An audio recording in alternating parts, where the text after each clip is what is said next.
With Rondé Barber, Chris Myers, it's the third preseason game for the Buccaneers. It's the fourth for the Buffalo Bills. Remember, they played in the Hall of Fame game, and 77 degrees. And that heat index, nothing compared to what the Buccaneers practiced in during the course of last week. And Lovie Smith said that's the way we want it. It should be our advantage, just like when we played in Chicago or Green Bay. The teams in the north have the advantage with the cold. We want the advantage in the heat. And we'll see when it starts against Carolina in the regular season, as Doug Marrone is hoping his Buffalo Bills can get in gear after losing to the Giants, beating Carolina, then losing at Pittsburgh last week. Both teams hoping their offenses can get going. The Bucs won the toss, deferred, so kicking off is Michael Kanan. Back to receive for the Bills. Goodwin, who lets it go through. And Buffalo will take over on offense at the 20-yard line. E.J. Manuel, Florida State product in his second year. E.J. Manuel is quite a talented quarterback. I think he struggled a little bit this preseason. He struggled a little bit last year. He had some injuries. But so far this preseason, while they've moved the ball, they haven't been able to score many touchdowns.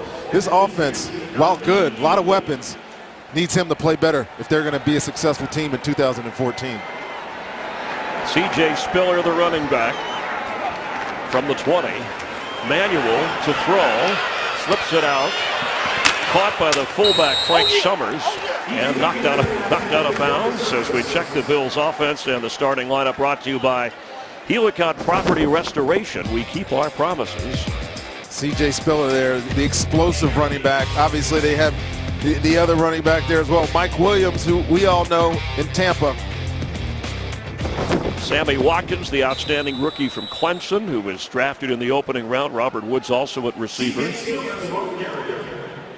know what, they made an effort to get bigger this offseason at wide receiver, and they did by getting Mike Williams, obviously drafting Sammy Watkins. It's going to be a big challenge for these corners. Jonathan Banks, Alteron Verner is getting his first start of the preseason. Probably will only see him about 15 plays today, but he's over there at left corner today. An early 3rd and 3. Lovie Smith said this is why we defer. We want a quick 3 and out. That's what we want our defense to do. Manuel's throw in between a couple of defenders, and a flag comes in late after the catch was made at the 30-yard line by Goodwin. Personal foul, unnecessary roughness, defense.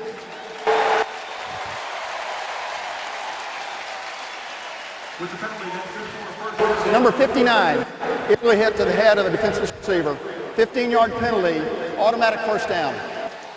Our referee Terry McCauley, and the late hit called on Mason Foster, so it's a first down and tack on 15. Let's look at that Buccaneer defense, brought to you by Helicon Property Restoration. We keep our promises. Yeah, Keem Spence getting the start today. Mason Foster, I think, is crucial for this defense. Obviously, the addition of Alteron Verner in the secondary is a big plus for this Buccaneers secondary. And Spiller run out of bounds around midfield. Jonathan Banks, who's starting at corner for Mike Jenkins, who now is becoming a concern to be ready for the regular season. He hasn't played, and hasn't been able to practice with the hamstring, although Verner has practiced and is in action today. Fred Jackson checks in at running back on 2nd down. Good thing about having Jonathan Banks as your alternative there at corners, that he got so many snaps last year, and he's long, he's talented. I don't think it's as much of a problem as it could have been. Pass is incomplete.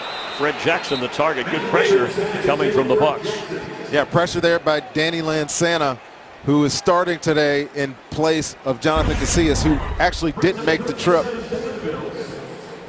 You see, he forces Manuel to get rid of the ball there, force an errant throw. Looked like he had some running room out there, actually, if he'd have completed that pass. Jonathan Casillas did not make the trip, violated team policy, so is not here. And Lanzana's had a good training camp, good preseason, getting the start of that linebacker spot. Pass is intercepted. Stepping in front and picking it off at the 45 of Tampa Bay is Deshaun Goldson. And it looked like E.J. Manuel never saw him. Not only did he not see him, I think it was his tight end fell down and went right to the free safety, Deshaun Golston. There's a turnover we were looking for.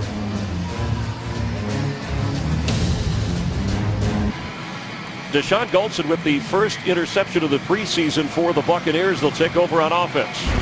You know what? He's got a little bit fortunate here. You see Scott Chandler here on the other side of the field slip down And E.J. Manuel's letting go of that ball, and Deshaun Golston is in the right place at the right time. Second turnover of this preseason so far. Keep talking about it, keep preaching. This defense will thrive on them. So they don't get off on third down, but they get the turnover on the next series. Still a plus for this defense. From the 43-yard line, Josh McCown's pass caught but knocked back, losing yardage is Robert Harrod, the rookie. And an excellent defensive play from the corner. And Nikhil Roby, good read there. Doug Martin, expecting a lot of him out of today. We'll see a lot of him out of the backfield, I think, as well, getting passes from Josh McCown. See the two big wideouts there, Mike Evans and Vincent Jackson, as the Bucs get up to the line in their hurry-up offense. Of course, we can continue to talk about those guards. We'll see a lot more play today from Patrick Omameh, see if they've shored that up at all. Doug Martin carries. It'll be 3rd and long.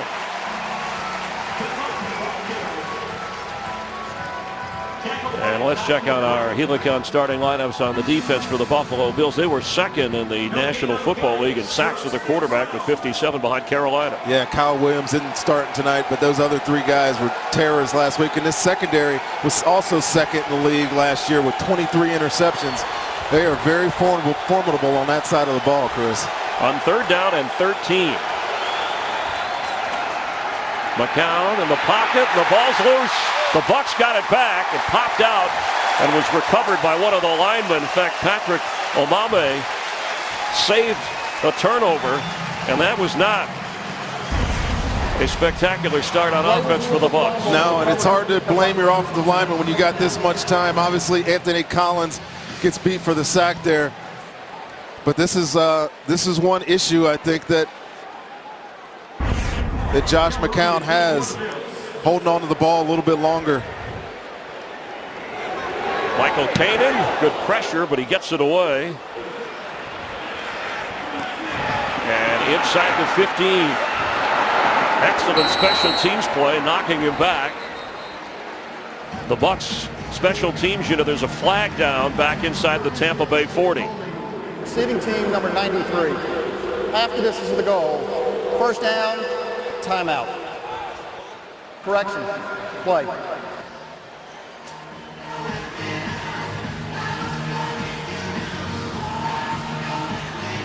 Let's head down to the sideline with Dan Lucas with the Bucs injury report, brought to you by Florida Hospital, the exclusive hospital of the Tampa Bay Buccaneers. Dan? Good afternoon, Chris. Mike James, the running back, out today, obviously with a shoulder injury, as is Will Golston, also with a shoulder. Crucial time for Daquan Bowers, still out with a groin, and Major Wright out with a sore back. Chris? Penalty against Buffalo backs them up to the 5-yard line on their second possession after there was a holding call on the return. Fred Jackson the back. E.J. Manuel suffered an interception in the last series and maybe gaining 1.5 yards. Jackson falling forward. Defensive front led by Gerald McCoy. William Golston, as you saw, out. Golston had been winning the job against Adrian Claiborne in the defensive end position.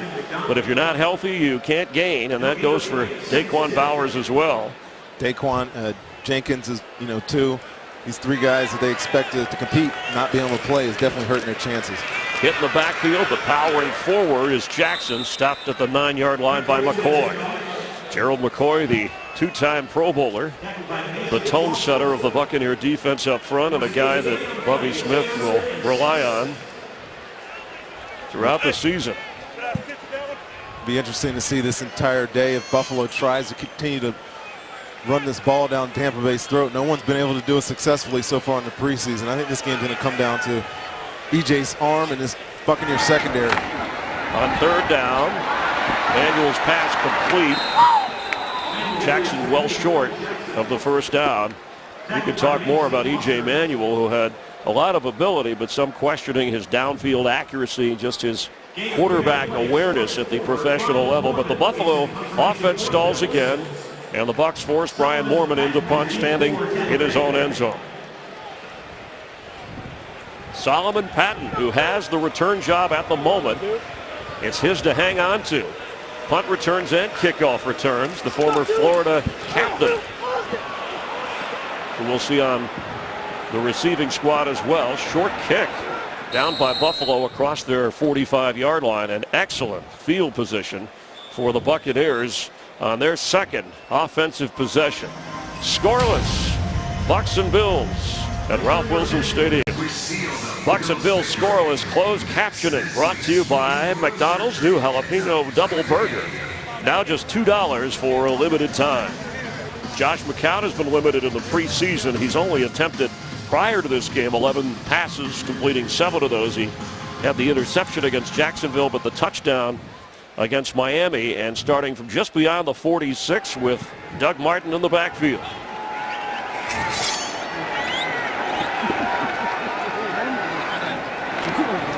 McCown on first down, rolling and keeping, and goes out of bounds. Spotted, it looks to be at the 45-yard line. It's one of the areas when you talk to Lovie Smith about what the strengths are. Yeah, of course. His athleticism speaks loudly about their confidence in him out of the pocket. You'll see a lot of bootlegs from Josh, a lot of pocket movement to set up some throws. That was one option there. Looked like he had Austin Seferian-Jenkins open at first, but he chose to use his feet, which we'll see a lot of from Josh McCown. Quick throw, and it's intercepted. There's a flag down in the backfield. Denoris Searcy has the pick for Buffalo. Penalty at midfield. The flag is down. Holding. Offense number 62. Penalties decline. First down. And the call on center, Evan Dietrich Smith. So the interception stands. This Buck offense getting off to another slow start. And this is a bad decision by Josh. He has this guy open originally, but see, throws off this back foot and inaccurate delivery to the tight end Myers. Just like his delivery against Jacksonville, the interception that went for a touchdown. Well, for two teams that wanted to try to get the offenses going, the defenses are dominating. A turnover each here in the quarter. Spiller the back for E.J. Manuel, and he gives it to C.J. Spiller, who will probably lose yardage. Danny Lanzana, who actually played in the United Football League at Hartford with Josh McCown, involved on the stop. Danny Lanzana has been one of the brighter stories from camp for the Buccaneers. He's getting an opportunity to start today, and he's showing it. Why they have so much confidence in him. Loss of 1. Manuel set from midfield, goes underneath, ball's out, and it's loose. The Buccaneers have it. Mason Foster scooped up the loose ball and got knocked out at the 40. He was bouncing around like a pinball. Well, I think we both know this is starting off as a sloppy game, right? 3 turnovers within 7 minutes here. And again, every turnover reviewed, but it was ruled a catch fumble on the field. Yeah, E.J. Manuel just looking to this check down. He gets it to C.J. Spiller. He makes a football move. That should be a fumble and a recovery here for the Buccaneers. And Levante David is the one who knocked it loose. And then Foster came away. So already 2 takeaways in this game. And as you pointed out, Ron, they only won in the 2 previous preseason games for the Bucs. See if the offense can do something here from the 39-yard line. Doug Martin weaving his way through, and he has a first down. Pushed at the 26-yard line of Buffalo. That's what you love about Doug Martin right there, Chris. The ability to cut that ball back. This ball was bouncing outside at first, and just watch his vision, his footwork, stick his right foot in the ground right there and get vertical. See a lot more of that. This offense will run a lot smoother, I think. A gain of 13. Mike Evans, Vincent Jackson, your receivers. And Martin remains the back.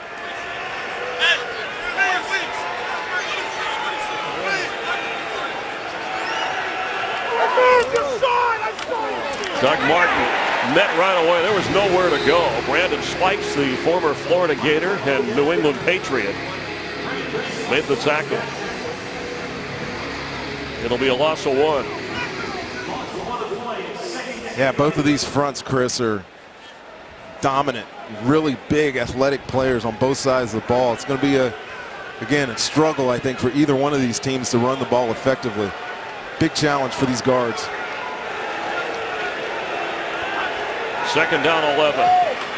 Josh's throw, and that's off target to Vincent Jackson, but it will not be enough for the first down. McCown delivered that one in a hurry. And if there has been a criticism of Josh McCown over the years, wherever he's played, this is his 8th different team, is that maybe he holds the ball just a little too low. Yeah, I think he waits for receivers to get open rather than throwing them open, put it in a spot where receivers can get to it.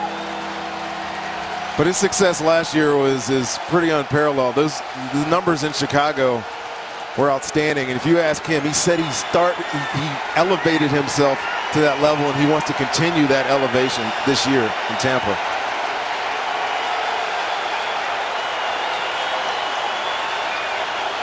Three wide receivers on 3rd and 6. Over the middle, Doug Martin, and brought down at the goal line. Touchdown! A juggling catch of 22 yards, and he took it in. He had enough, the little guy at 5'9", to punch it across. Yeah, we thought we'd see a lot more of Doug Martin out of the backfield. This play is designed for him. You see the receiver go up the field, and all he knows he has a one-on-one on the linebacker. It wasn't a clean catch, but he got he got it in. And I think him rolling over the safety there, Denoris Searcy, falls in for the touchdown. Searcy had the interception. Remember, we're back after the 2-game experiment of putting the extra point at the 15-yard line, which ostensibly was a 33-yard try. Now back to normal. And, of course, they are reviewing the touchdown to make sure that Martin, we know he made the catch, but did he break the plane to the goal line? The ruling on the field is touchdown Buccaneers.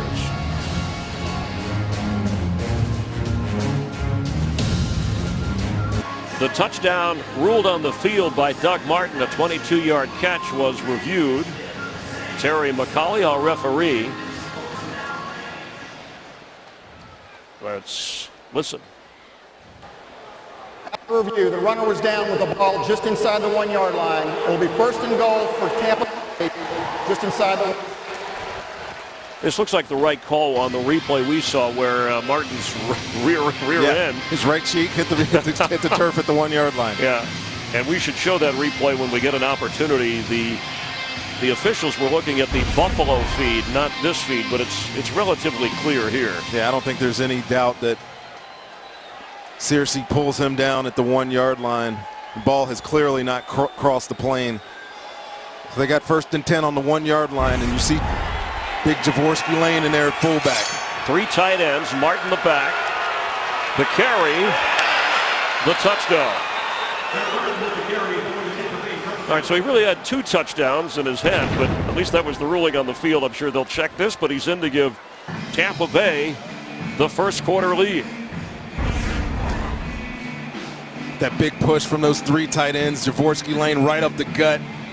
Doug Martin actually has a really easy touchdown there. There was a lot of surge there from that front 9 guys. Second turnover in the opening quarter set the offense up in better position. And the pass to Doug Martin, then the handoff, and Connor Barth to try that extra point.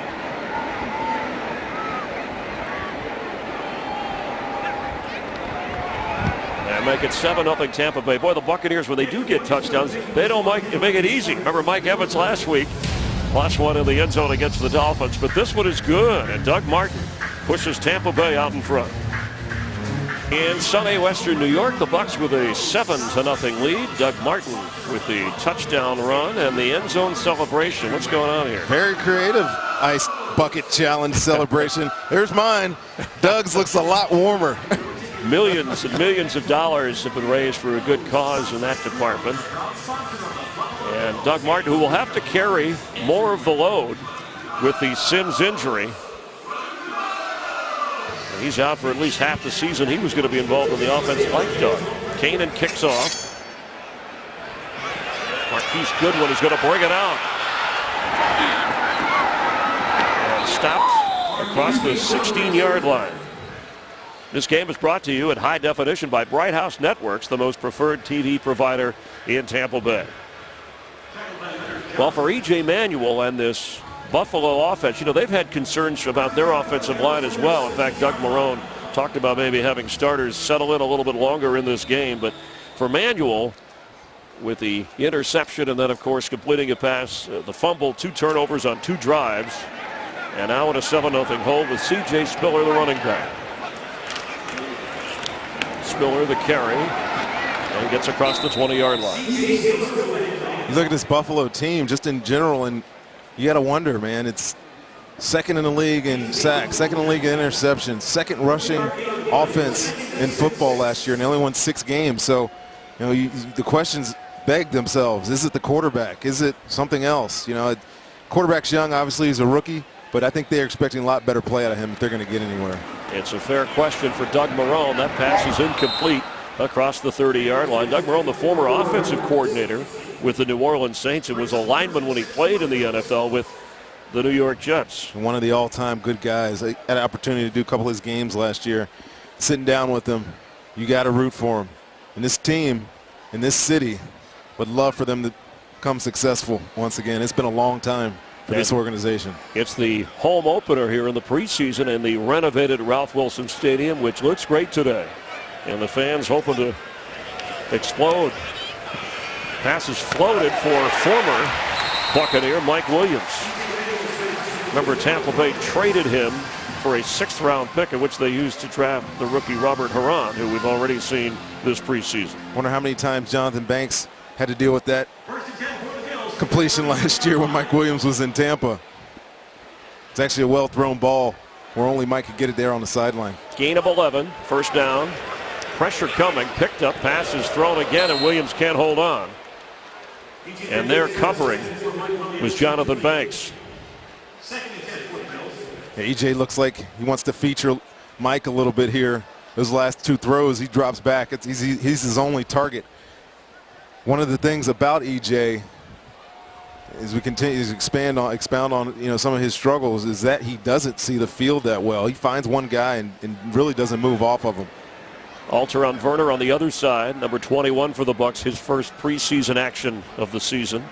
And the nickel Leonard Johnson. Handoff. And Spiller run out of bounds. It'll be 3rd down now. And the Bucs defense making it tough. After no gain, it'll be 3rd down and 10. They get so much penetration up the field, Chris, that any ball that's trying to hit in those outside 2 gaps ends up bouncing to the sideline. And when you have corners sitting out there in cover 2, just patrolling the flat, all they got to do is beat a block, and there's nowhere to run. It's one of the cruxes of this defense. Make the corners make tackles on the outside, and if they're willing to do it, you have a very good chance being one of the top defenses in the league. Pass floated and incomplete. Robert Woods was open because the defender fell down in the secondary. That's about the 3rd guy we've seen on the ground, whether this turf, it's artificial, but it's got the long blades on it. That's easily the 3rd guy that we've seen now. But again, it shows you the struggles with this Buffalo offense, the inaccuracy there. Robert Woods was running wide open through the secondary here into cover 2. Mason Foster actually is the middle run-through player, and he has to get through that area to defense that pass. Mark Barron there was the defender that fell onto the ground. Solomon Patton from the 26-yard line. It just shows you something. He's got something more than what we've seen in the return game in the last year or so as he gets it up to the 25-yard line. The Bucs have a 7-0 lead and return on offense here in Buffalo.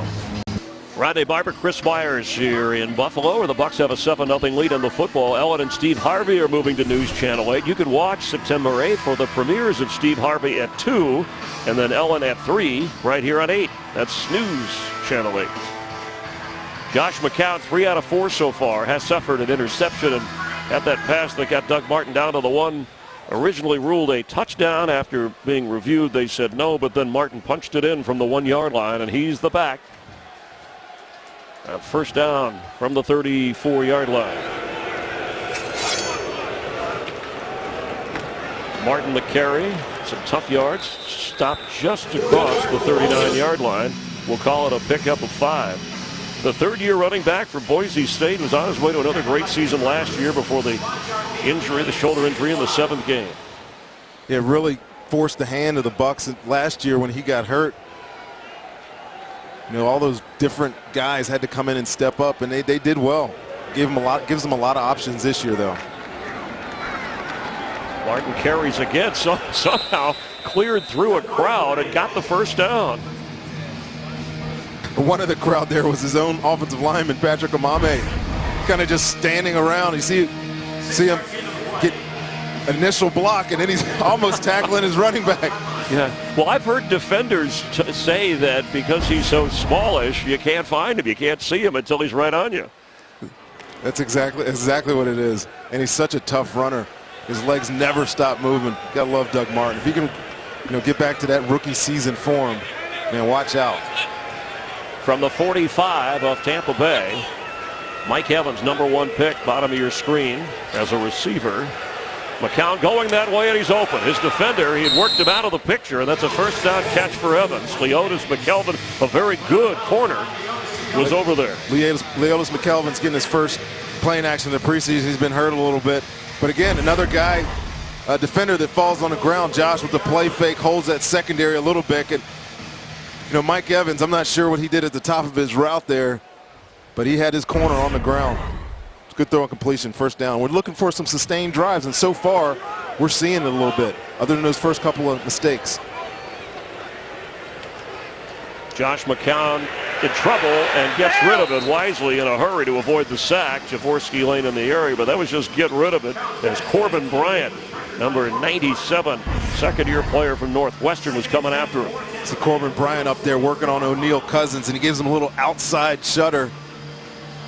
And that's the spot, every offensive line has one. And we're not picking on anybody, where it's just not as strong as the other links in the chain of the offensive line. Yeah, I think they're pretty solid at left and right tackle. Obviously, Evan Dietrich Smith from Green Bay is a solid pro. The other two positions, those two guards, are still question marks a little bit. Handoff, Martin spins out of the pile, tries to break another tackle, but a swarm of Buffalo Bills keep him from gaining any yardage. So now it'll be third down at 10. I'll tell you what, that was one of the more spectacular 0-yard runs you'll ever see. To miss the spin, running over the corner there, almost coming out of it, all for nothing. Good job, Doug. Mike James not playing today. We'll see Bobby Rainey and Jeff Demps later, but Doug Martin is fine with carrying the load, and even if he has to in the first half of the season until the rookie Charles Sims returns healthy. Yeah, in today's NFL, though, it's too much to take it all. I think the offense last year put a little bit too much on him. Won't be that case this year. On third down, Bobby Rainey. Here comes a flag, and that play didn't go anywhere. Josh McCown got knocked down to the turf. It's going to be holding. Holding, offense number 62. Penalties decline, fourth down. Second penalty of this game on the center, Evan Dietrich Smith, and Buffalo will decline. They want the football on fourth down. No sooner than we talk about sustaining drives and we get to a third and long and they're not able to convert, and that play was sniffed out by that defense immediately.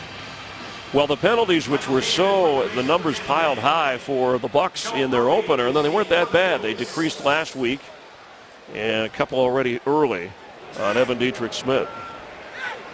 In the NFL, as Kanan boots this inside the 10, fair catch called for.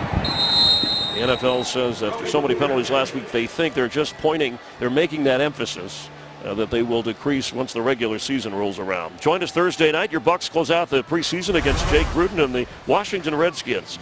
Game time is 7:30 right here on News Channel 8, the Bucs Television Network. And always you get to hear Jason Light, the new general manager, spend some time with us in the booth in the second half. Look forward to getting his thoughts. Now the roster cuts which are coming, you go from 90 to 75 on Tuesday, but the Bucs will probably announce a lot of their names tomorrow so that they can work on Monday in practice with the players. It's the hardest cut of the year. You go from those big numbers 90 to 75. It's a crucial cut. Ball was deflected, incomplete in the area of Jonathan Banks, and Leonard Johnson got his hands up on that, and the fans here are getting a little frustrated with this Buffalo offense. First home game of the year for Buffalo already, and they've lost hope already, Chris. Well, they needed. Oh my goodness! They needed to be colder here. That's the problem. Oh, it's a balmy day. This is almost Tampa-ish without the humidity. But yeah, E.J. Manuel has not looked good so far. He had pressure in his face right there, but that ball was going to nobody when he released it. C.J. Spiller has a big hole. That Spiller gets into the secondary before Mark Barron brings him down at the 25-yard line.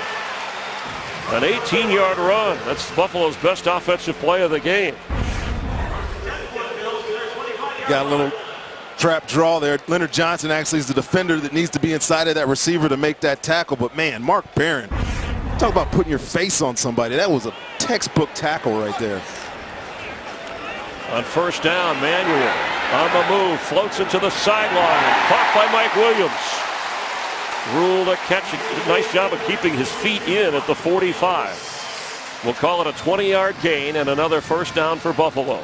There's some athleticism by your quarterback there. He avoids this sack right here. It's actually a play that the Bucs got beat on last week, but this is the Mike Williams that all you Bucs fans probably remember. Tiptoeing down the sideline, sure-handed. He is a great addition for these Buffalo Bills. On first down, E.J. Manuel over the middle short. Here comes a flag in the backfield. Scott Chandler makes the catch. Illegal use of hands to the face. Offense number 77. 10-yard penalty. First down. It's Cordy Glenn with the hands to the face on Adrian Claiborne. Just when this team was getting a little bit of rhythm on offense. You get a flag. I'm sorry, that would have been on Michael Johnson. Cordy's over at left tackle. Well, they said number 77. It backs the Bills up to the 35-yard line. Michael Johnson's a guy I need to see something out of today, Chris. This is Spiller again. Look at Spiller making up ground. There's another flag back inside the 35 of Buffalo. Holding. Offense. First down. I don't want to say anything about this field again, but there was a tackler coming up on the ground.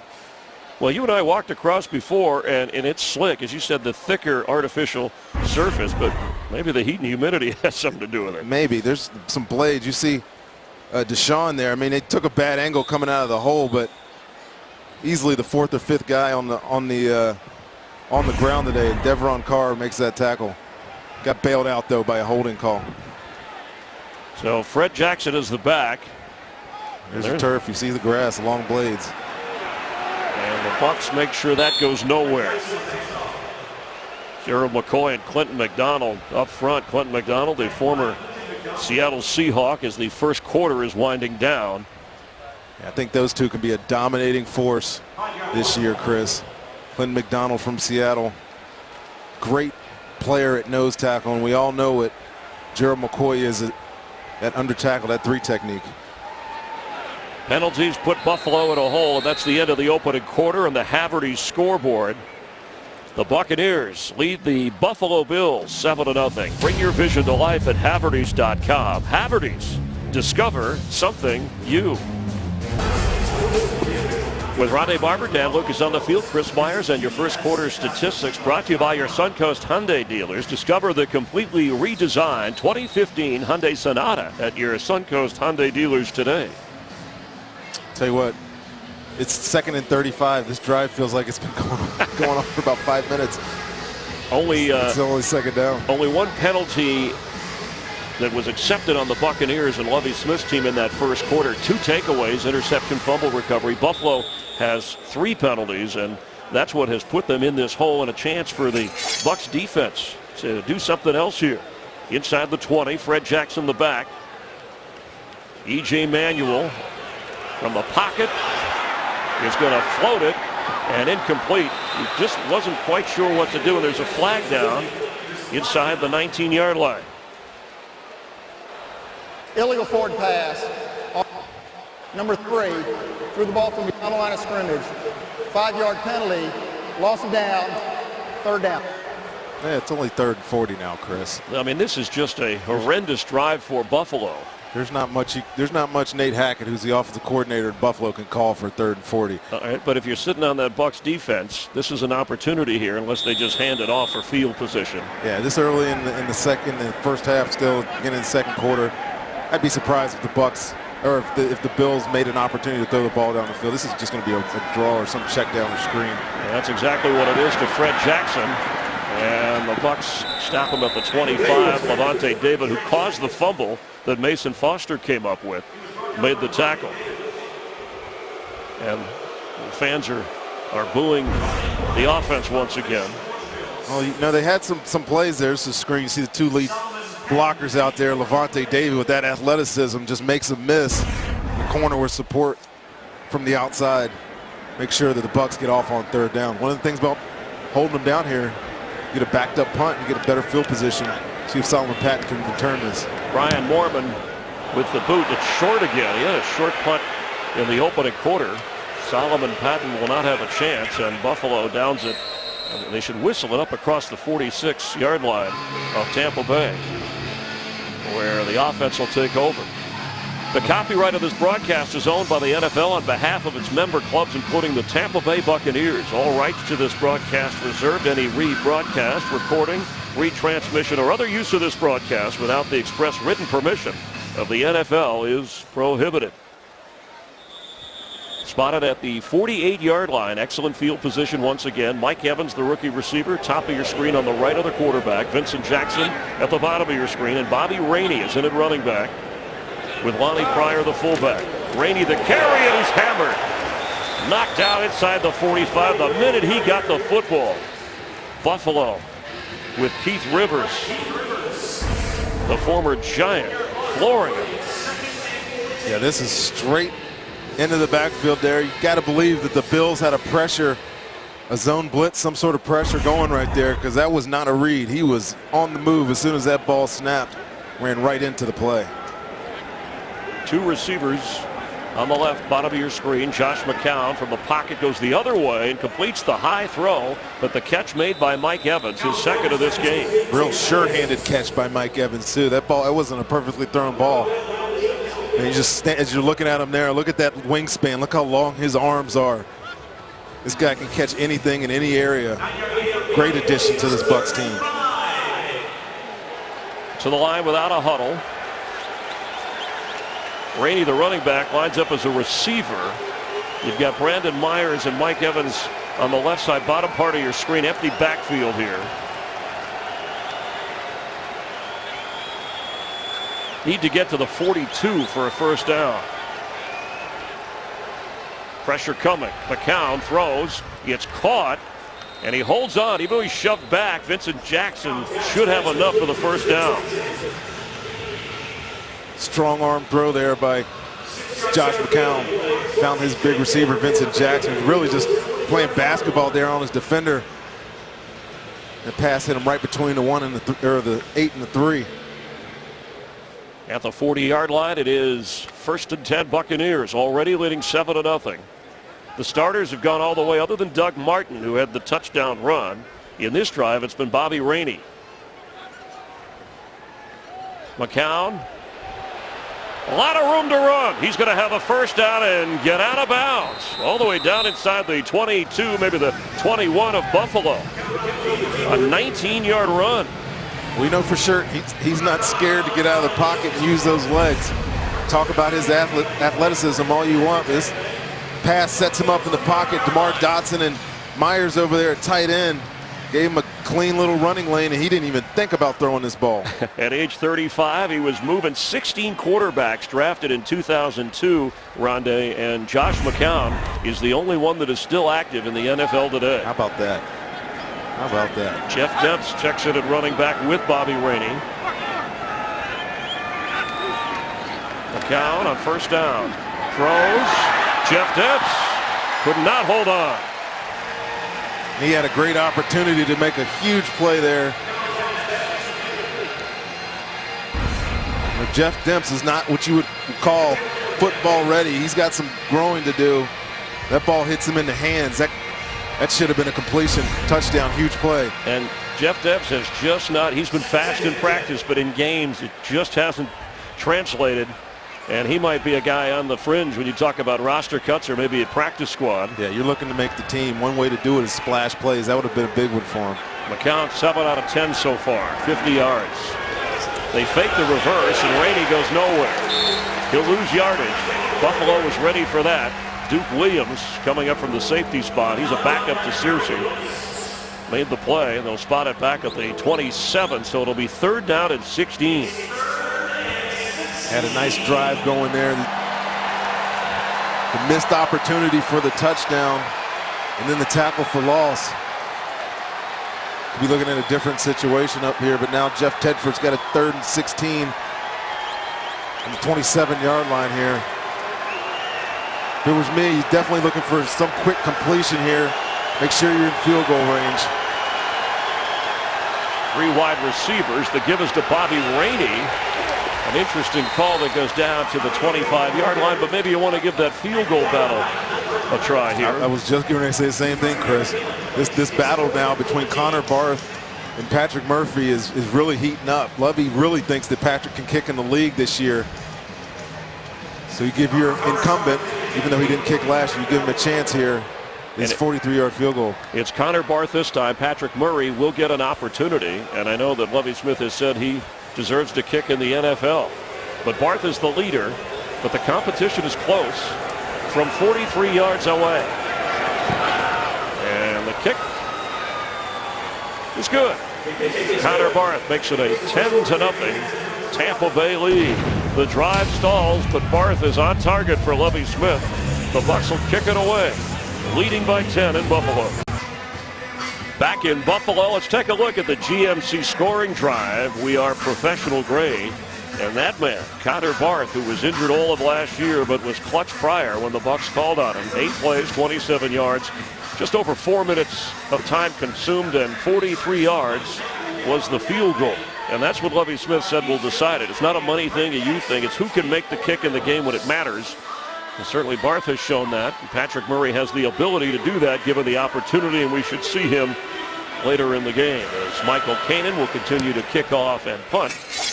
Marquise Goodwin, who has been back there all afternoon, takes it from a couple of yards deep and hit hard, but lands at the 20. And there's a flag down back on the Buccaneers side of the field. Damaso Munoz made the tough hit.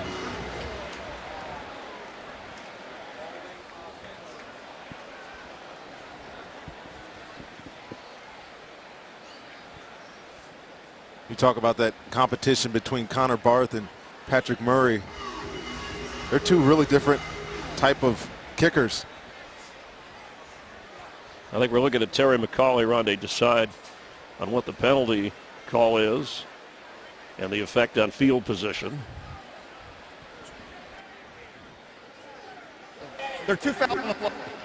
Offside, kicking team, number 86. Holding, receiving team, number 85. Penalties offset, re-kick. On the Buccaneers side, Solomon Patton was called for the infraction. So getting back to the kickers, Connor is more of a guy that, he likes to work the ball and he'll play the wind. The offside foul is on number 60. He'll let the ball fall in between the goalposts, whereas Patrick really is, just as I've watched him in camp a little bit this year, he really drives the ball. He's trying to hammer it through the uprights. So not sure if that'll be a factor in making this decision. But they got their choice. They got their options of what type of kicker they would like. Buccaneer fans remember a guy by the name of Kai Forbath out of UCLA who had a terrific preseason. You were playing back then, and there wasn't room here. But Washington signed him, and he's had a terrific career. And we'll see him next Thursday night if you come out to Raymond James Stadium and the Redskins and the Bucs finish up the preseason. So the offsetting penalties, re-kick, gives Kanan another opportunity, and the special teamers a chance to do something as this goes into the end zone, and it'll be down. So they'll just practice running downfield and take over at the 20-yard line. Bucs with that 10-0 lead. When you wake up in the morning with Rod and Gale, you don't have to wait for weather and traffic. You'll get it first with Lee and Leslie. Weather and traffic on the 8s, right when you need it. Weekday mornings on News Channel 8 today.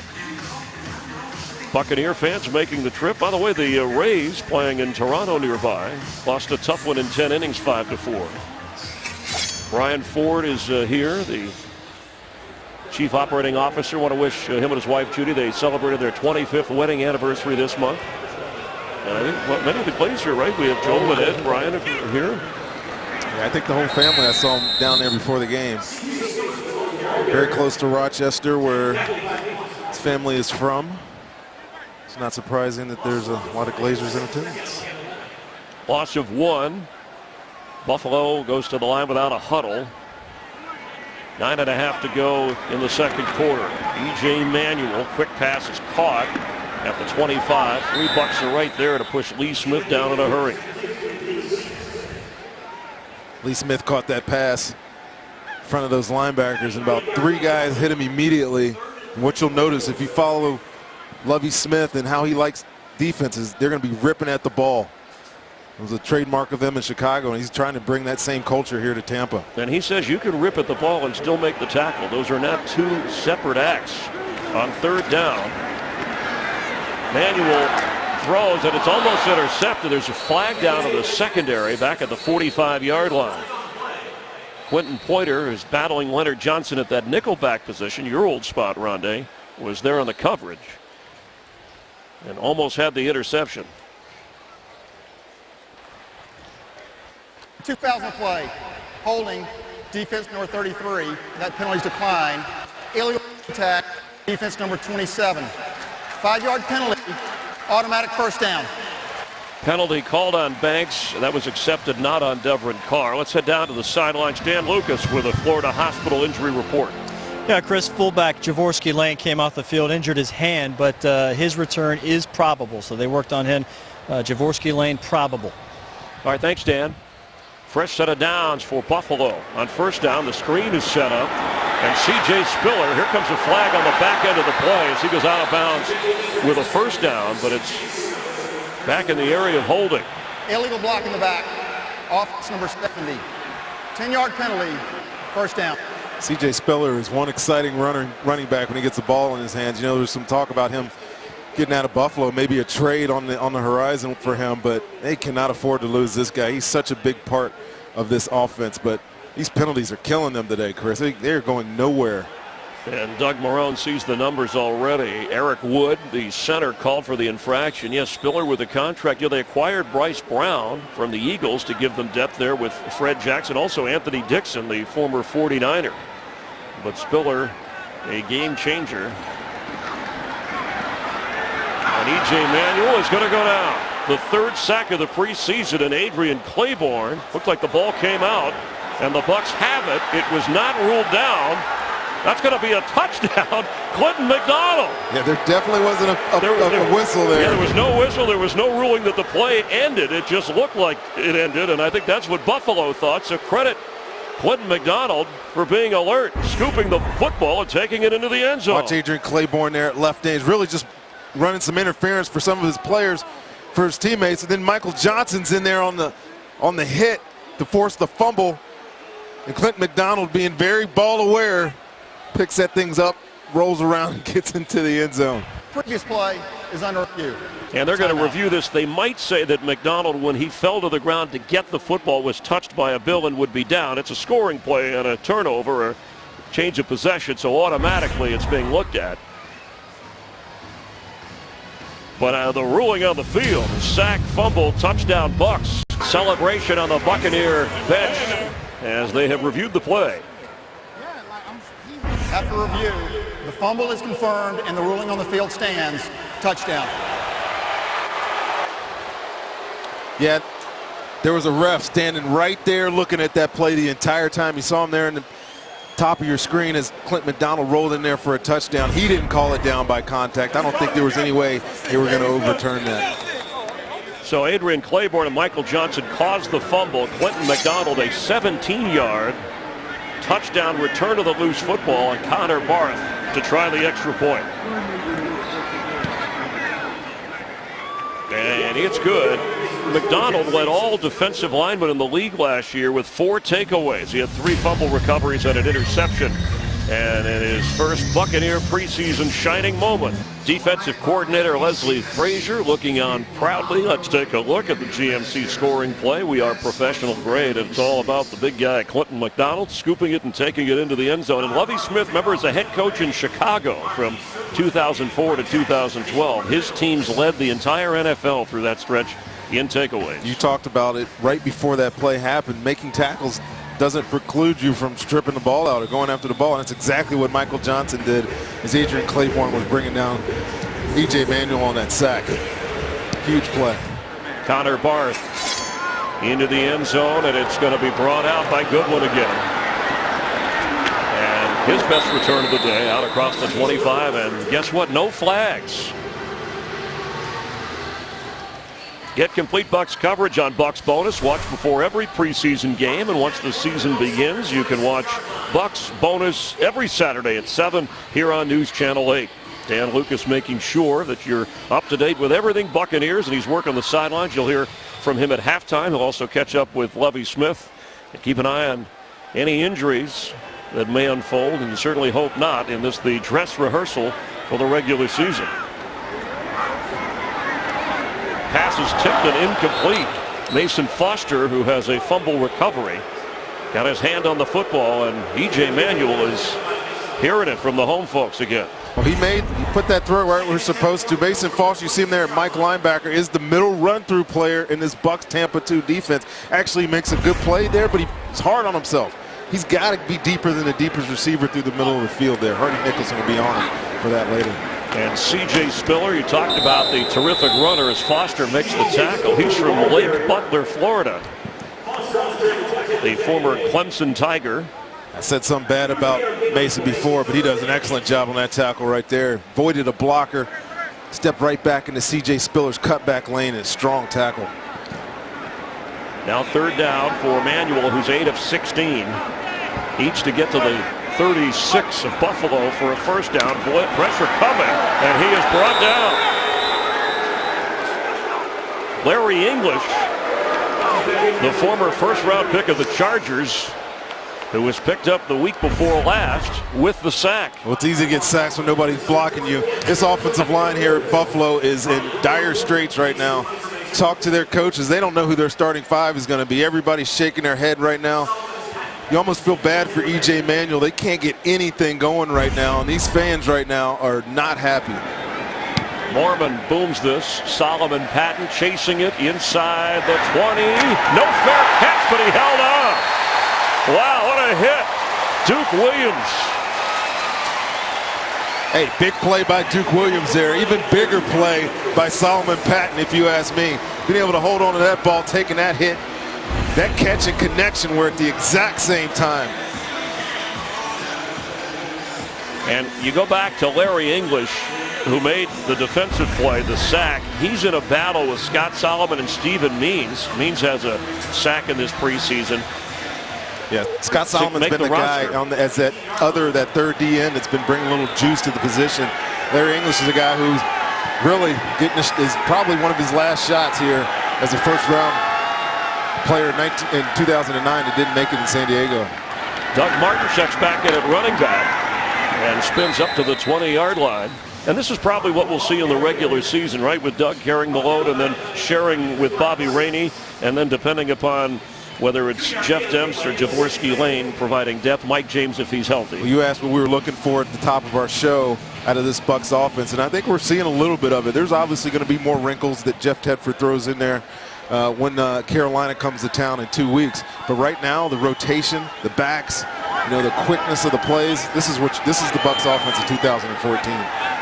Two rookies on the left side, bottom of your screen. Josh McCown goes the other way, is hit, and it's incomplete. There's a flag thrown in the secondary, and Brandon Spikes is the player who came in hard on McCown. Part of the pass, illegal contact, defense number 53. 5-yard penalty, automatic first down. Anything past 5 yards now is going to be a penalty, and that's exactly what happened there. But let's watch this pressure here. Doug Martin, the other side of the back, has to go coast to coast to block Searcy there. It gives Josh McCown a chance to get that ball off, even though it was incomplete. And that's one of the things that Doug Martin has really been working on, is his pass protection. The call on Nigel Bradham, the fourth-round draft choice out of Florida State. He's from Crawfordville, Florida. And yeah, that point of emphasis, holding, tugging, anything. And the point of emphasis in street parlance is we're going to overdo it a million times in the preseason. So in the regular season, you get it right. On first down, Doug Martin. He has the touchdown run in the opening quarter. A counterbar field goal and a Clinton McDonald fumble return. That's the scoring so far. And the Buck defense has not allowed E.J. Manuel and Buffalo to get into their territory. Yeah, this is the way the Bucs are going to win football games this year, if you ask me. Play tough defense, create turnovers, have an efficient offense. They sustained a couple of drives, probably not exactly what they're looking for. They're seeing some variety. You see the bunch look down here at the bottom of your screen. These three receivers down here. 2nd and 7, they run that way with Martin, and he's knocked back down at the 25-yard line. Brandon Spikes, who's been active and seriously up from his safety spot. That variety in looks is something Jeff Tedford's going to bring here to Tampa. It would appear you were going to throw out of that formation. At least that's the way it looked. Yeah, a lot of times offenses put you in those bunch situations. They bring you down so they can expand you later. We talked about that last week against our defense when Miami did it. It's a good ploy because you bring the defense in close and you got all this space out towards either sideline. They were trying to get a running play from Doug Martin on the corner there. On 3rd and 8, Doug Martin the back. McCown on target for a first down across the 40 is Vincent Jackson. Most reliable man on this football team right there. You talk about a lot of the great players on this team. There's not a bunch of them. There's a bunch of really good players, Chris. There's 2 great ones. Gerald McCoy and receiver right there, Vincent Jackson. He did a lot to get himself open in that route right there. Easy target for quarterback Josh McCown. Had a touchdown catch last week. 15 touchdowns in his first 2 seasons in Tampa Bay, and over 1,000 yards in each of those seasons. One of the leaders in the locker room for the Bucs. After a gain of 14 from the 41. Martin, tough yards, but he picked up a couple. The offensive line picked up a new player, Rashad Johnson, this week from Kansas City in a trade for Kelsey McRae. Johnson's not playing in this game, but they hope to get him in through practice and Thursday night's game against Washington at Raymond James. We hope you come out. You can also see it live right here, 7:30 on WFLA News Channel 8. That's if you want to hear us talk. The bonus coverage. Yes. McCown flips. That's the fullback lane and stopped just short of the 45. It'll bring up 3rd down. Talk a lot about Jaworski Lane, fullback in this offense. There's a chance now that you ask Lovey, you ask their GM Jason Light, that they'll keep 4 tight ends and a fullback. Saw Luke Stocker earlier in the game, line up at H-back, get a lead block for Doug Martin. When you got a guy like Jaworski, the way he's had this preseason you got to keep him. He's soft out of the backfield, and he can be a backup running back because that's what he was at Texas A&M. Back in Texas in high school, he threw the first touchdown pass ever caught by Des Bryant. Pass is incomplete. Flag down. Brandon Spikes again putting the pressure on. There's 2 flags, one at the 45 of Buffalo. Hands to the face. Offense number 73. Penalties decline. Call on Anthony Collins. The other flag picked up inside the Buffalo 45. Maybe they saw the same thing. Terry McCauley hasn't seen this other flag down here. They're supposed to, they have the headset where officials can communicate to each other directly, even across from the field if there's noise. That's an improvement this year. So they might be saying, hold on, we saw something in the secondary. Yeah, you saw them. Correct. 2 fouls in play. Face. Offense number 73. Illegal contact. Number 27 defense. Penalties offset. 3rd down. Duke Williams called for the penalty. Correction, number 23.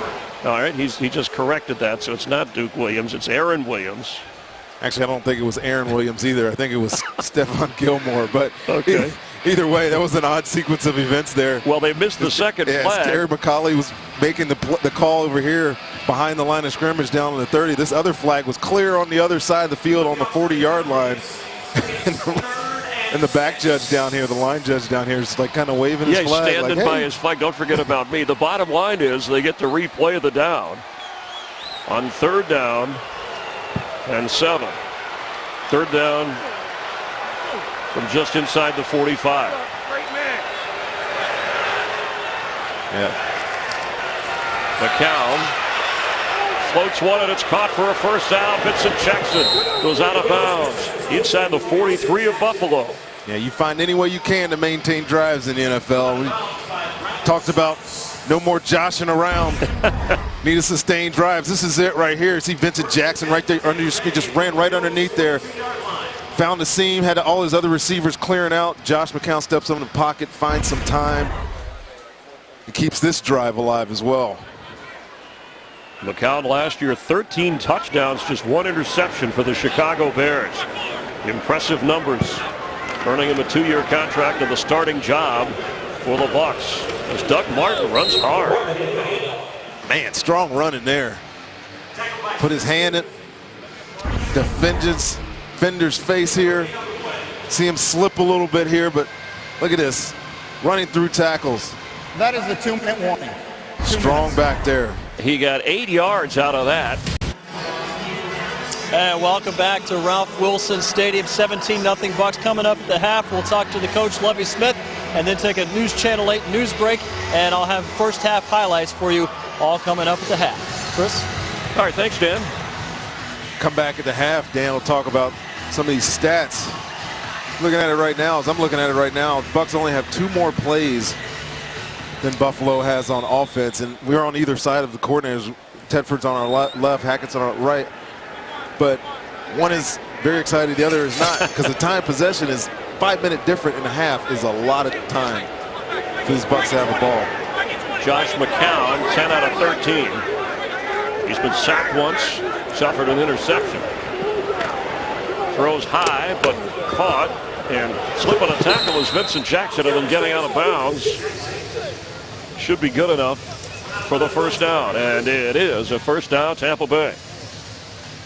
Well, this is your starters going longer than they have at any other point in the preseason, and the offensive line, which was such a concern. Patrick Omameh has settled in at 1 guard spot. O'Neal Cousins at the other. I think they've done well so far today. Josh only has the 1 sack. He's been only minimal pressure. On first down, open is Doug Martin and goes out of bounds. Each team with 3 timeouts. Haven't heard or said anything about DeMar Dotson today, which is a good thing if you're a tackle. Your name's not being called. You're on the offensive line. You could probably say you had a pretty good day. They've been solid up front. You saw that picture right there. Perfect pocket for Josh McCown. Robert Haran, the rookie receiver, with Austin Seferi and Jenkins, part of that bunch to the right of Josh McCown. On 2nd and 6. McCown going for the end zone. Open. Touchdown. Mike Evans.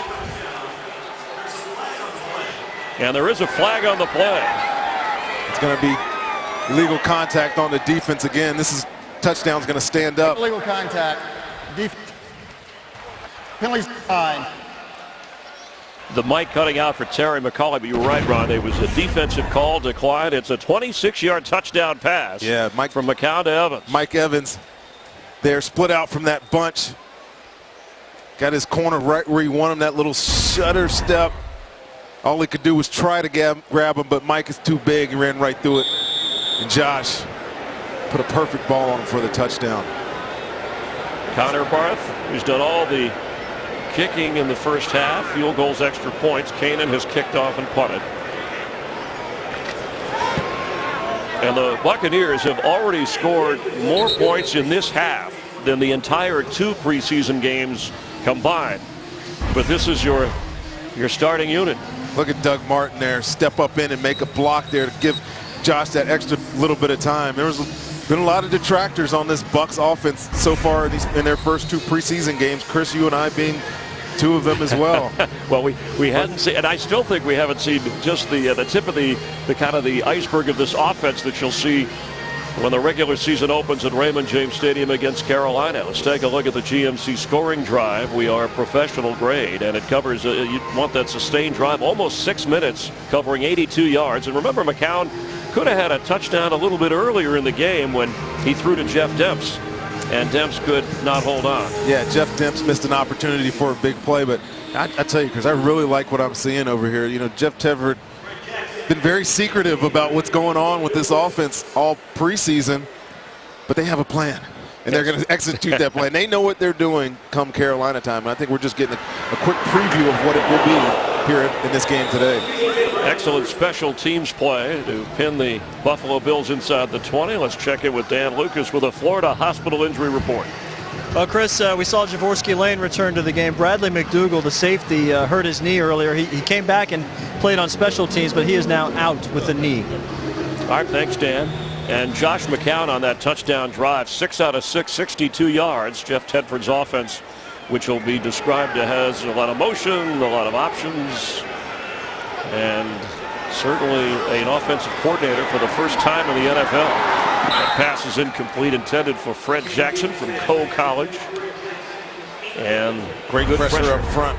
This Bucs D-line. Watch all these guys. Clint McDonald, Joe McCoy running a game there with Adrian Claiborne. He almost got in there on the sack. It's what you need. 4-man rush pressure. That's not having to bring blitzes and whatnot. That's what Lovie Smith said this week. We need our 4-man rush to apply the pressure. Here comes a penalty flag as E.J. Manuel slides across the 25-yard line. Terry McCullough's calling holding right here because Gerald McCoy just beasted whoever he was in front of. Put his holding. Offense number 79. Beasted, overpowered. Is that 10-yard penalty? Hey, I'm speaking you're speaking a new lingo. Watch this. Watch that right arm. Get out of here. Puts Pierce right by him. All he can do is grab him, throw him to the ground. It's an easy call for the referee standing right there on the back, Terry McCullough. So it wipes out the 8-yard run by Manuel. And another penalty on the Buffalo Bills. In trouble again, dumps it off. Yeah, there's nothing for this Bills offense right now. They are dreadful. And part of that is because of this swarming defense of the Buccaneers. What makes great defenses, or what makes good defenses great? Obviously good players, but also teams that are willing to get to the football. And if that play right there, Lovie Smith will run that back a bunch of times and watch 4, 5, 6 guys put hats on the running back right there on that screen. That's very indicative of a defense that's confident and playing well. 7 penalties on Buffalo in the first half. The fans are giving it to the home team. But Lovie Smith and the Buccaneers, their most impressive showing of this preseason, of his return to the NFL as a head coach. The Bucs with a 24-0 advantage. They score on the ground with Martin, through the air with their rookie Evans from Josh McCown, and defensively with a fumble return of 17 yards from Clinton McDonald. So Lovie Smith and the starters of the Bucs doing everything you hope they would do. The team looks good. You got to be encouraged by what you see in the first half of this game. The starters will come out in the second half as well. Let's head down to the field where the coach is with Dan Lucas. All right, Coach, it took a couple of series to get going on offense, but you're going up against one of the best fronts in this league. You've moved the ball, it converted third downs, and you're putting the ball into the end zone. Yes, a good half of football, simple as that. Offensive line gave our guys protection, and of course Josh was able to distribute it to our receivers.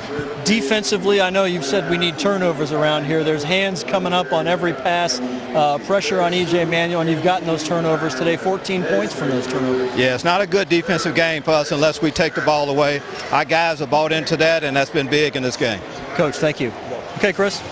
Couple of sacks by the Bucs defense, a couple of takeaways as well, and Tampa Bay will get the football to start the second half.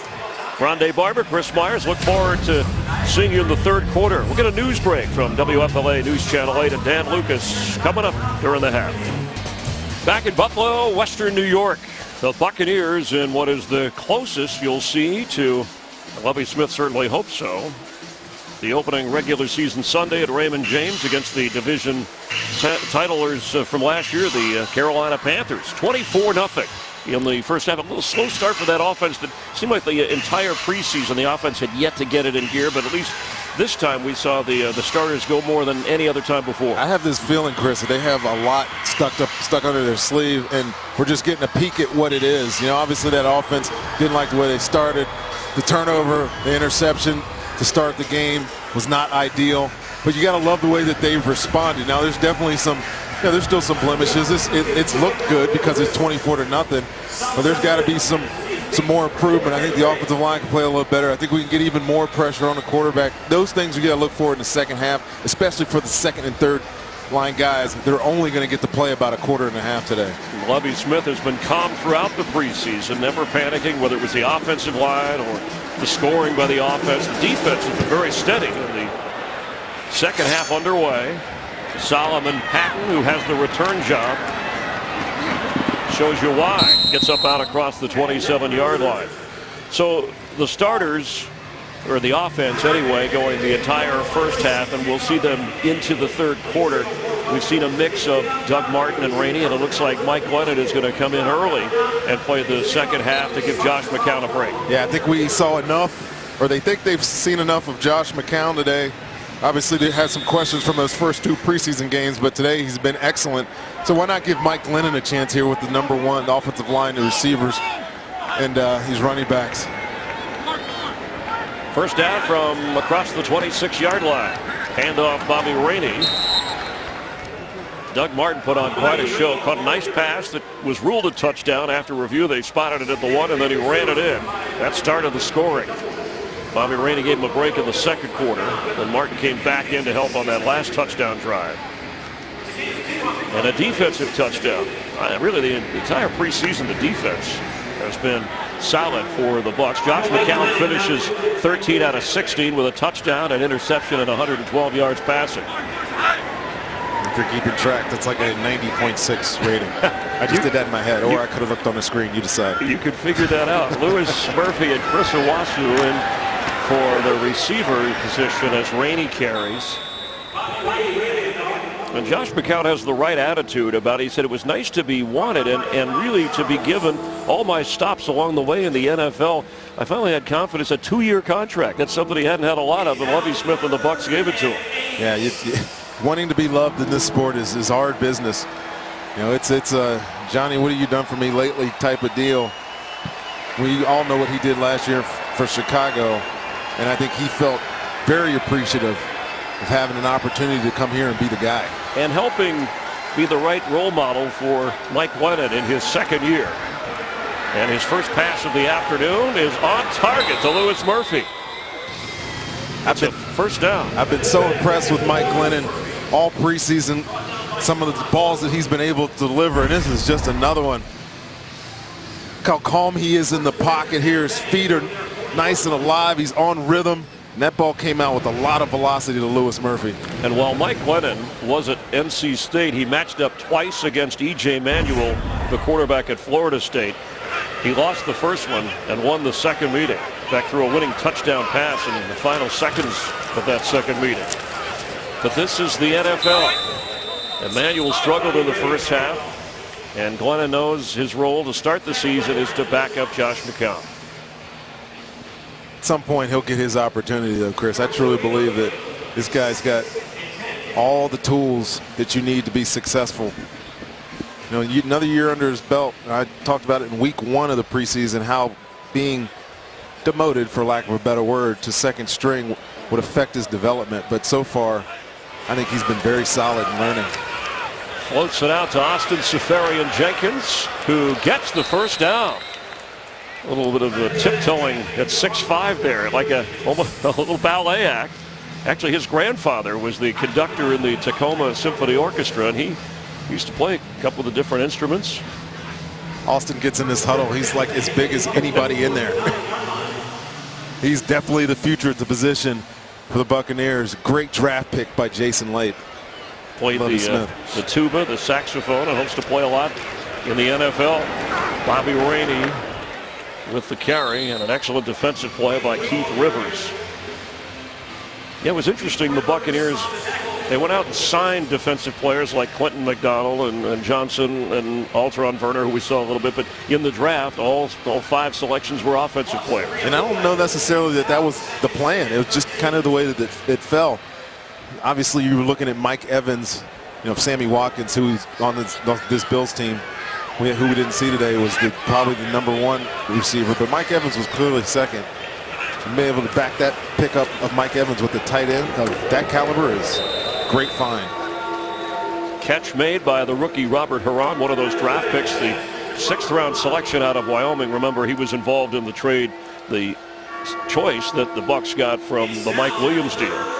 But this receiver spot, if Vincent Jackson and Mike Evans are your starters, you have Lewis Murphy and Robert Huron in the mix. Seems like Chris Owusu has slid back a little bit in their eyes. Yeah, he's kind of disappeared a little bit since his hot start at the beginning of camp. Robert Huron, I thought, was a guy we were going to see a little bit in the first half of that slot position. But keep an eye on him throughout the rest of this second half. They really would like him because of his toughness and his ability to run after catch to be the guy. 3rd and 9, and you could see Glennon calling for it before. He knew the play clock was running down. 5-yard penalty, 3rd down. It'll back the Bucs up even more. And Buffalo heavily penalized in the first half. Frustrated that offense in their attempts to get near the goal line. 3rd down and 14 now. Just over 10 minutes to play here in the 3rd quarter. So when you talk about that roster cut down to 75 from the 90+, guys like Sky Dawson and Eric Page and Russell Shepard are on the fringe. From the pocket. Knocked away. It'll be 4th down, and Brandon Spikes has been everywhere for Buffalo. Safarian Jenkins was the target. He had time to find a guy there. He tried to force that ball into a spot where probably shouldn't have. But talk about those wide receivers, Chris. It's really going to come down, if you ask me, just having played these years and seen these type of battles, who shines on special teams the most? We'll get a chance to see those guys throughout the rest of this game and all of next game when the starters won't play at all. Thursday at Raymond James against Washington, which you can see right here. Graham on the return and run out of bounds. And even on these kinds of plays, this is where players have to make plays like Keith Tandy to be recognized, whether it's for this roster or somewhere else in the NFL. Buffalo takes over on offense, trailing 20. And the Bucs defense tough on E.J. Manuel, who stays in there, the former Florida State star. 9 of 18 with an interception. He's been sacked twice and a fumble, and Larry English had one of those. Well, you know, that Bills offense showed so much in the first half. You know, you said the plan to leave the defensive starters in the 3rd. That's gone out the window. We thought we'd see a lot of the starters on both sides, but the only starters we saw start on the offense were the offensive line. Everybody else is new. So. False start, offense, 68. 1st down. 8 penalties on the Buffalo Bills. Remember, this is their preseason home opener, the renovated Ralph Wilson Stadium. This stadium, 1973, they began playing here at the old War Memorial Stadium before that. Spiller carries, but there's another penalty flag. And tack on another one. We had 2 flags on one play that even the officials took a while to get to in the 2nd quarter. At least they have the headsets, because so often in the past, Ronnie, and I was down on the field, they had trouble communicating. Foul play, holding offense number 77. After the play, personal foul, late hit, defense. Penalties offset, 1st down. Well, they didn't give the late hit. We think it was Khalil Claude, the linebacker. On the defense was the foul. So those penalties offset. Yeah, the headset, so now the officials can communicate even if they're at different parts of the field, even if it's noisy in the stadium. Manuel, open, catch made at the 30 by Robert Woods. That was the first time all day that Bill's offensive line gave him time to sit back in this pocket, and Bucs are playing cover 2 here. You see the play fake brings up those linebackers. He has all day to sit there and deliver this ball. Well done. Gain of 21. Spiller has it and has a hole. Make that Fred Jackson up across the 40-yard line. We have yet to see Bryce Brown play in the game, and Sammy Watkins, who had a rib injury from last week, limited in practice, has not been in the game. Their top receiver. That may have something to do with the limitations on offense for Manuel.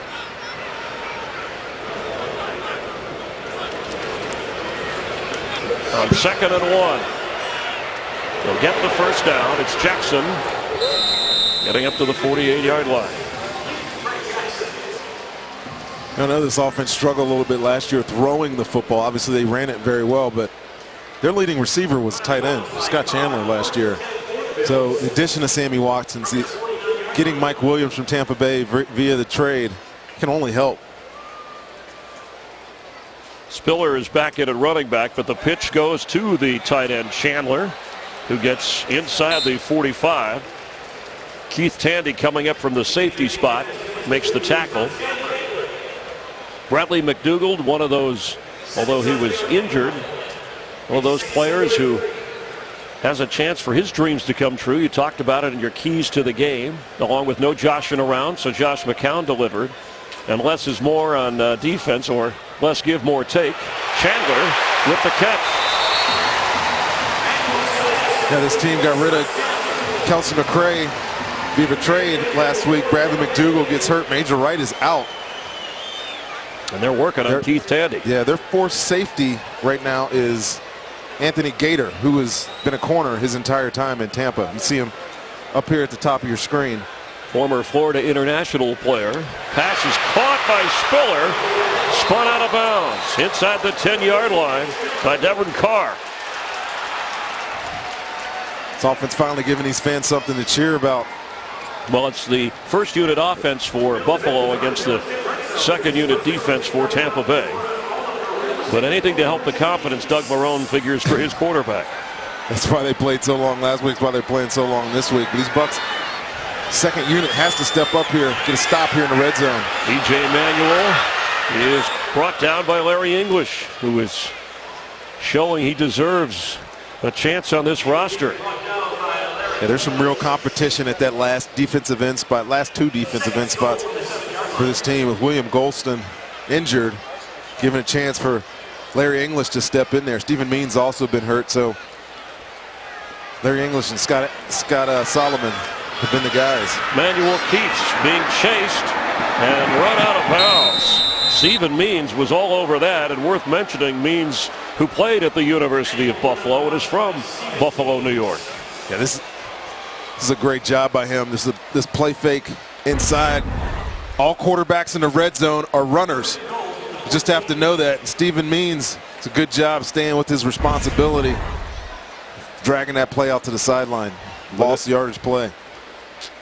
So it's now 3rd and 14 after a loss of 7 and back-to-back sacks. Fred Jackson is in at running back. Manuel, end zone throw, touchdown. He got Mike Williams.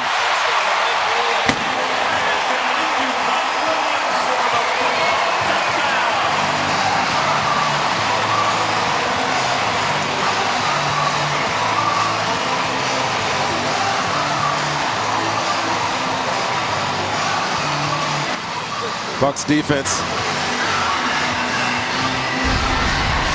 A little bit of breakdowns here in their cover two.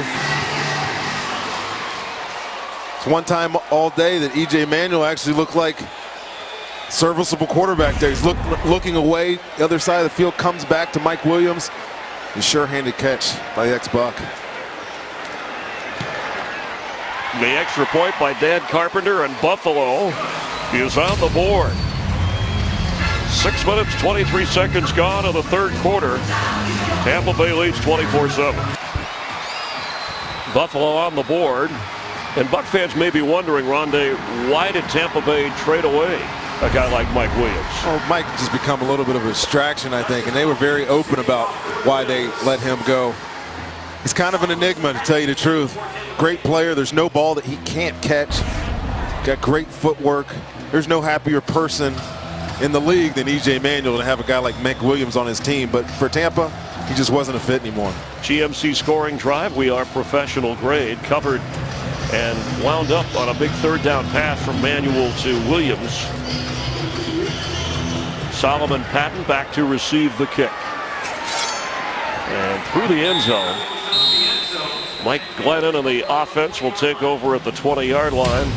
Second offensive possession of the second half for the Bucs, and the second opportunity for Glennon in this game. Second team defense for Buffalo and the second team offensive line for Tampa Bay. Josh McCown went the first half. Mike Glennon has taken over here in the third quarter. Likely to keep 6, maybe 7 wide receivers when the final roster cuts come, and 3 running backs with Javorsky Lane, the slash fullback, tailback, H-back. Jeff Demps is in, and he gets the carry, and he goes nowhere.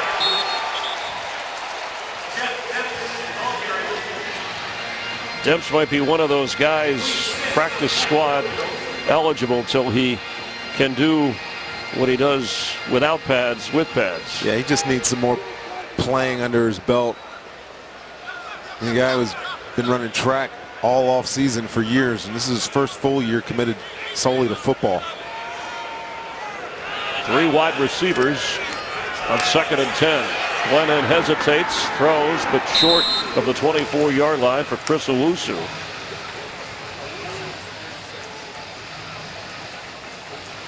Chris Owusu is a guy who I think needs to have a big day today and next week to find his way onto this roster. You know, with Lewis Murphy having the type of preseason that he's having, some of the other guys being more valuable on special teams like Russell Shepard, who we haven't seen in the game yet or haven't mentioned yet. It makes his path just a little bit harder. Jeff Dempson at running back, 3rd and 6. Middle of the field. There's a flag down, and the pass is incomplete. Stocker was surrounded by 3 members of Buffalo. I'm not sure at all. Illegal formation. Offense, number 79 is not on the line of scrimmage. Penalties decline. 4th down. I'm not sure at all what Mike Glennon was trying to do right there. I know he was looking for a guy open. And the penalty on Jamon Meredith, who was at one time the starting guard, now he's in danger of not making this roster. Penalty declined, though, because it is 4th down on the incomplete pass. Kanan back to punt. T.J. Graham back to return, standing inside the Buffalo 27-yard line. A high kick, but short. He's going to come up on it and let it bounce. At the 40-yard line of Buffalo. The Bills, who scored a touchdown the last time they had the football on offense, will take over here after a 36-yard punt without a return.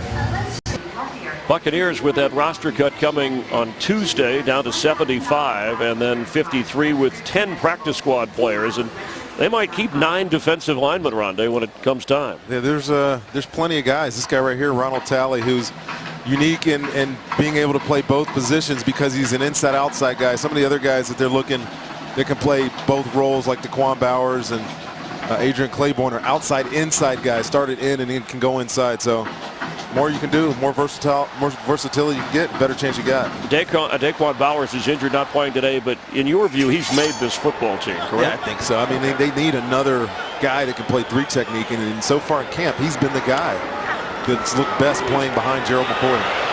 C.J. Spiller gets up across midfield. Let's check in with Dan Lucas. All right, Chris. Well, we're here with Doug Martin, who's been itching to get carries since, November last year, week 7. How'd it feel out there? You were a workhorse in that first half. It felt good. I felt like my old self out there, like the 2012, when I first got out here. And, we definitely took another step up with the offense. The team overall, we're playing good out here, and, it's a very good feeling in what we're doing right now. Through your misfortune, the Bucs were able to discover depth at this position with Mike James and then Bobby Rainey. Now the 3 of you back. How dangerous can this backfield be? Very dangerous. We got a lot of guys in the backfield. It's unfortunate that Charles Sims got injured, and he'll be back. MJ will be back. Once we get our depth back, it's going to be it's going to be a dangerous backfield. You carried the ball 12 times in the first half. You had a couple of catches, a 21-yard catch. Are you still that kind of guy? You want that heavy workload, or you want to divvy this up evenly to kind of make it through the season more fresh than you have been? Personally, I can handle it. But it's up to the coach. It's the coaches to make the decision to, have a running back committee, and if you can spread the ball out and give guys the ball who can make opportunity, who could capitalize on opportunities, so be it. So, whatever can help the team win. All right, Doug, we'll see you on opening day, my man. Thank you. Thank you. All right, Chris, let's go back upstairs. Thanks, Dan and Doug. As Scott Chandler, the tight end, makes a catch after Spiller, and before that, Robert Woods. E.J. Manuel moving the team downfield. That's a gain at 10. As solid as this defense looked in the first half with those starters in, looking rather porous here in the second half against these starters of the Buffalo Bills. Kip Edwards in at a corner. On first down, plenty of time for Manuel. He goes the other way and brought down. Took him a while to come down. Is Chris Craig, second-year player, played his college ball at Arkansas. It's important for a lot of these guys to put good performances on tape right now And we keep talking about this cut to 75 on Monday or Sunday. If you're the Bucs, I think they're going to do it then. You're playing against good players now. You get an opportunity to show up on film. You got to show up on film. Fred Jackson, room, and touchdown Buffalo.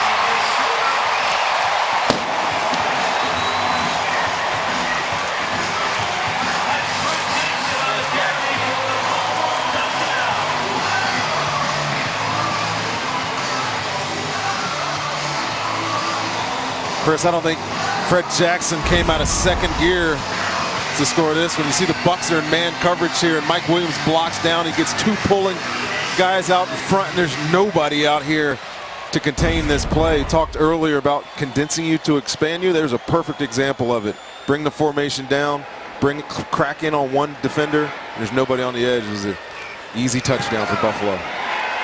These fans have something to holler about. Dan Carpenter with the extra point, and at one time it was 24-0. Now it's a 10-point Buccaneer lead. Fans in Buffalo appreciating the warm weather. Although that guy probably would do that rondé in sub-zero temperatures. I was going to say, November, December, I think that guy's going to look exactly like that. That's commitment right there, buddy. Going back to the Stone Age, and Buffalo Bills fans think that's the last time they made the playoffs. I mean, they want this team to at least threaten in the AFC East. Well, they have the talent on either side of the ball. Obviously, we continue to talk about how dominant their front four was on defense. They got the weapons at offensive receiver and certainly at running back. So, again, if E.J. Manuel can put together a couple of solid performances, then, yeah, they'll have a chance. Our GMC scoring drive, capped off by Fred Jackson. We are professional grade. Solomon Patton back. Will he have a chance to return deep in the end zone? He's bringing it out. And the former Florida star stops right about the 20-yard line. By the way, last time Buffalo did make the playoffs was in 1999 as a wild card team. So after a couple of touchdown drives from the Bills, Mike Lennon will lead the Buccaneer offense. Let's see how Tampa Bay responds. And Jim Kelly, great news, the Hall of Fame Buffalo Bill quarterback who went to the Super Bowl with those great teams. Encouraging news this week that his fight against cancer, he's winning and is cancer-free at the time. Doctors have done all they can do, and he feels great about it. Yeah, there's been a lot of good news around Buffalo, and that's probably the best news if you're a Bills fan. He's iconic around here, as he should be. Bobby Rainey gets the carry and has some room. Still fighting his way up near the 29-yard line. Earlier today here in Buffalo, Jim Kelly thanking, and I've seen on YouTube his message thanking fans, not just Buffalo fans, football fans, for all the support for him and his family in his fight with cancer. And again, the latest word from doctors, he is clear, cancer-free, and we hope for a healthy recovery. He's a fighter. Absolutely. Just short of the 30-yard line. Some hesitation there in the huddle from Mike Lennon. And you can see why. Timeout called. Charge timeout. Tampa Bay. 30-second timeout. We're sitting up here right next to Jeff Tedford. We know the play went down in plenty of times. Signaling it down there to Marcus Arroyo, the quarterback coaches, the coach on the sideline working with both quarterbacks when they're in there. This is the second time they've had communication problems getting this snap off. And that's something they they practiced, sending in the signals. Of course, Jeff Tedford, for the first time, the offensive coordinator in the NFL, former head coach at Cal. He's been in the CFL, but with his former quarterback coach there, he sends him through into the helmet of, in this case, Mike Lennon. And they're unique because they do this on the sideline in practice too, just to practice, because Jeff Tedford has never done that. He'll in practice he'll signal it. He'll call the play to Marcus Arroyo. Arroyo will signal it to the quarterbacks. Just as another opportunity to get some practice at what we're doing here. You saw the flag as Rainey carried. It's going to be holding against the Bucs. Holding. Offense 64. 10-yard penalty. Second down. The call on Chase Daniels, the backup center/guard. Well, there's been a significant drop in play since his second unit came in, and that's You know, if you're Lovie Smith, you're looking for these guys to give you some indication that they can play in this league. It's big decisions coming on Monday or Sunday. They have an opportunity here now, and not a lot of them have done that so far. You got to build quality depth in the NFL. You find it in these last 2 preseason games. Second down. Glennon needs to get to the 31 for a first down, and he falls down on that turf that you talked about in the first half where players were slipping and sliding. It'll be 3rd and long. We would have had a hard time getting that ball out even if he didn't slip. Bills brought a pressure there and he was unblocked. Talked about this situation in the first half with Buffalo. You get in these disadvantaged positions, backed up. Second sack for Buffalo in this game of a Bucs quarterback. Now 3rd and 22. Quick handoff to Bobby Rainey, who's got a little bit of room.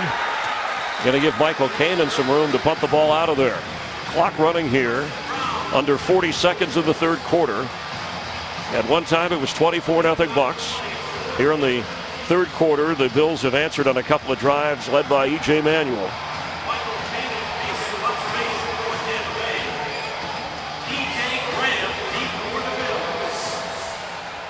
T.J. Graham is back to receive the punt. Bucs letting the clock run.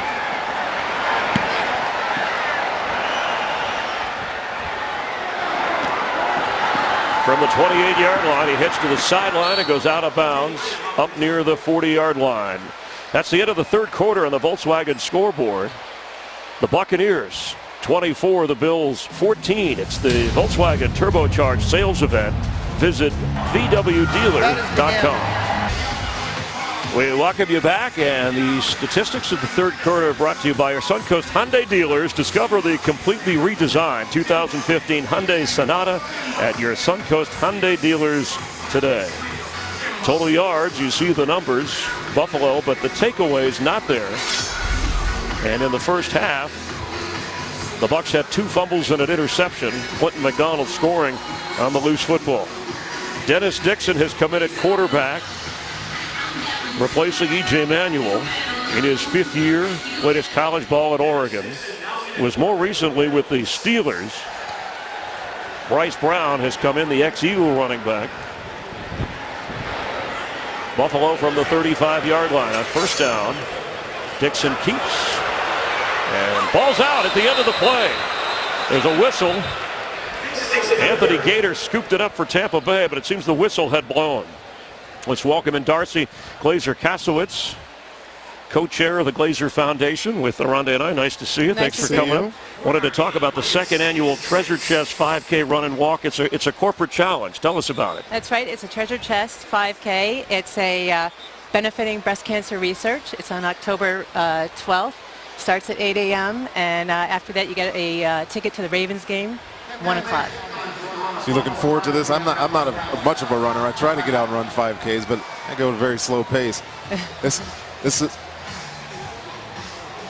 I'll let you finish your thought. We have a challenge on the play. I think the Bucs may be challenging whether that was blown dead or not, or it's a fumble, but we'll continue with Darcy in just a minute.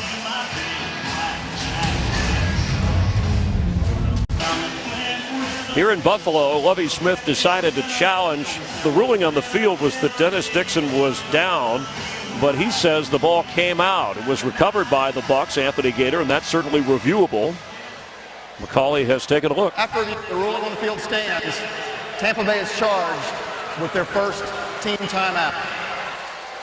So the Bucs lose the challenge, worth a shot in the preseason. So from the 39-yard line, Buffalo now faced with a 2nd down. Bryce Brown remains the running back. Dennis Dixon in the game here gives you that threat of the read option. And Nate Hackett was a big fan of it when he was in college. Good chance we'll see a lot of that the rest of this game. Brown with a big first down run into Buccaneer territory near the 46-yard line. And we welcome back Darcy Glazer-Kasowitz to talk more about the Treasure Chest run. So how can fans get involved, whether it be corporate, individual, and try to get a chance for those tickets to the Ravens-Bucs game? Well, you go on Buccaneers.com, and this year we've added a corporate feature to the race, a corporate challenge where you can bring your employees out and have a great time. You know, one of y'all, one of the brothers, right, or you, has to run in this. Which one is doing it this year? I don't know. I don't know. Maybe Joel or Brian. Joel or Brian? You're not stepping up. We'll get Rhonda to run. You had, what, 1,300 involved last year, and this year we're hoping for 3,000, right, if people get involved? That's right. We've already surpassed last year's numbers. We're very excited. It's a chance to get out with your friends, other Buck fans, make a difference, and also be able to support a good cause. And as you said, a chance to go to the Buccaneers-Ravens game as well, as Dennis Dixon keeps here and slides down at the 41-yard line.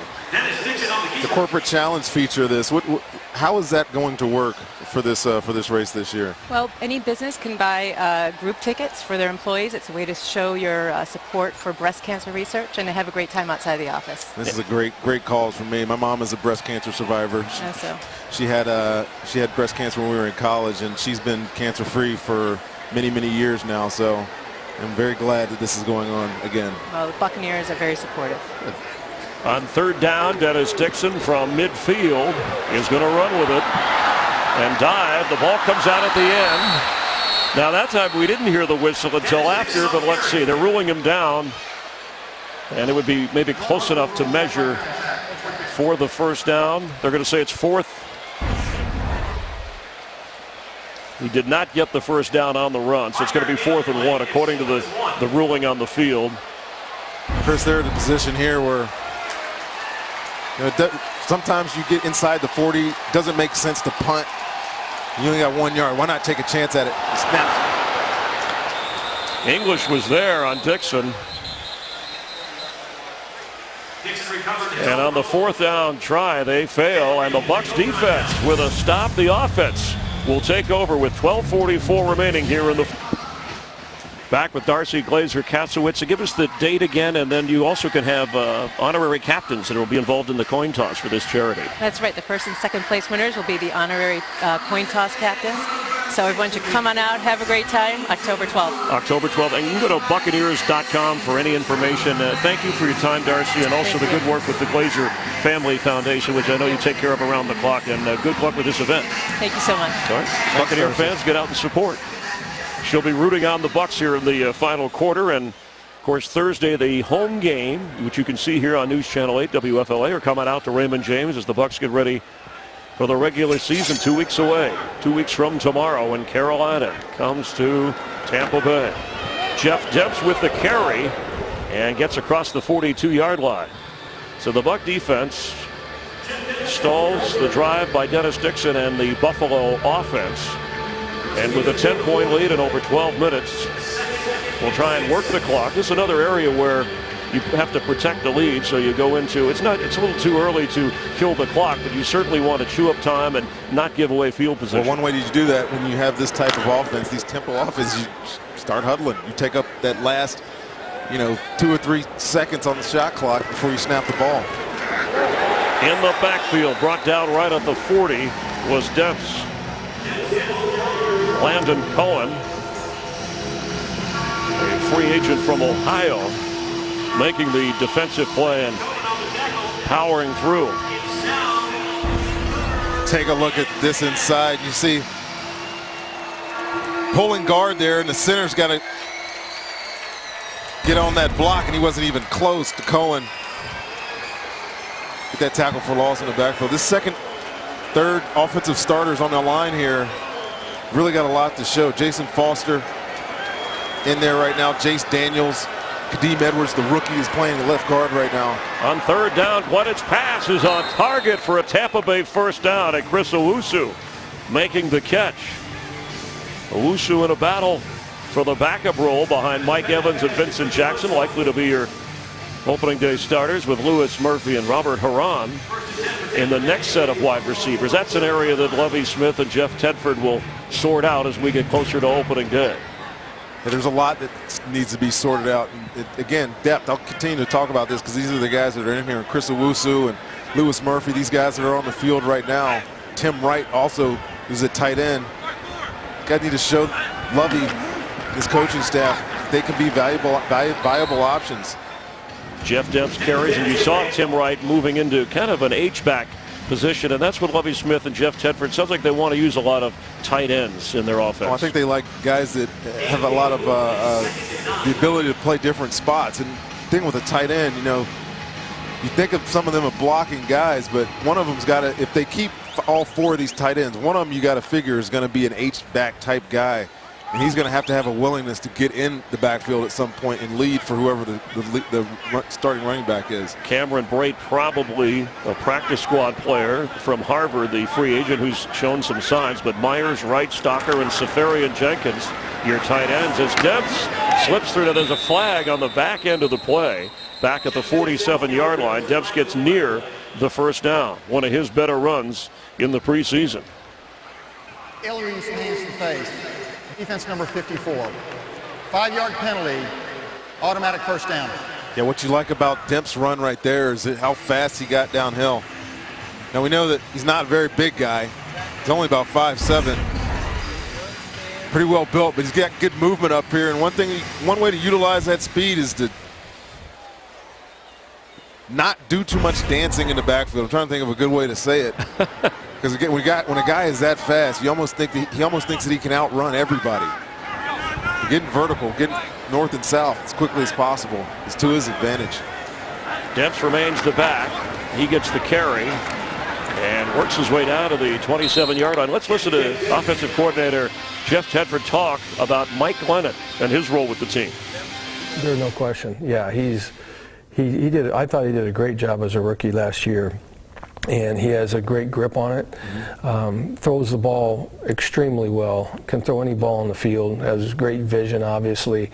I think he can change the launch point and things like that. You know, I know he gets dinged a lot for his mobility, but he can get on the edge and he can do some things and change the launch point. And, but he's extremely talented as far as throwing the football and extremely smart.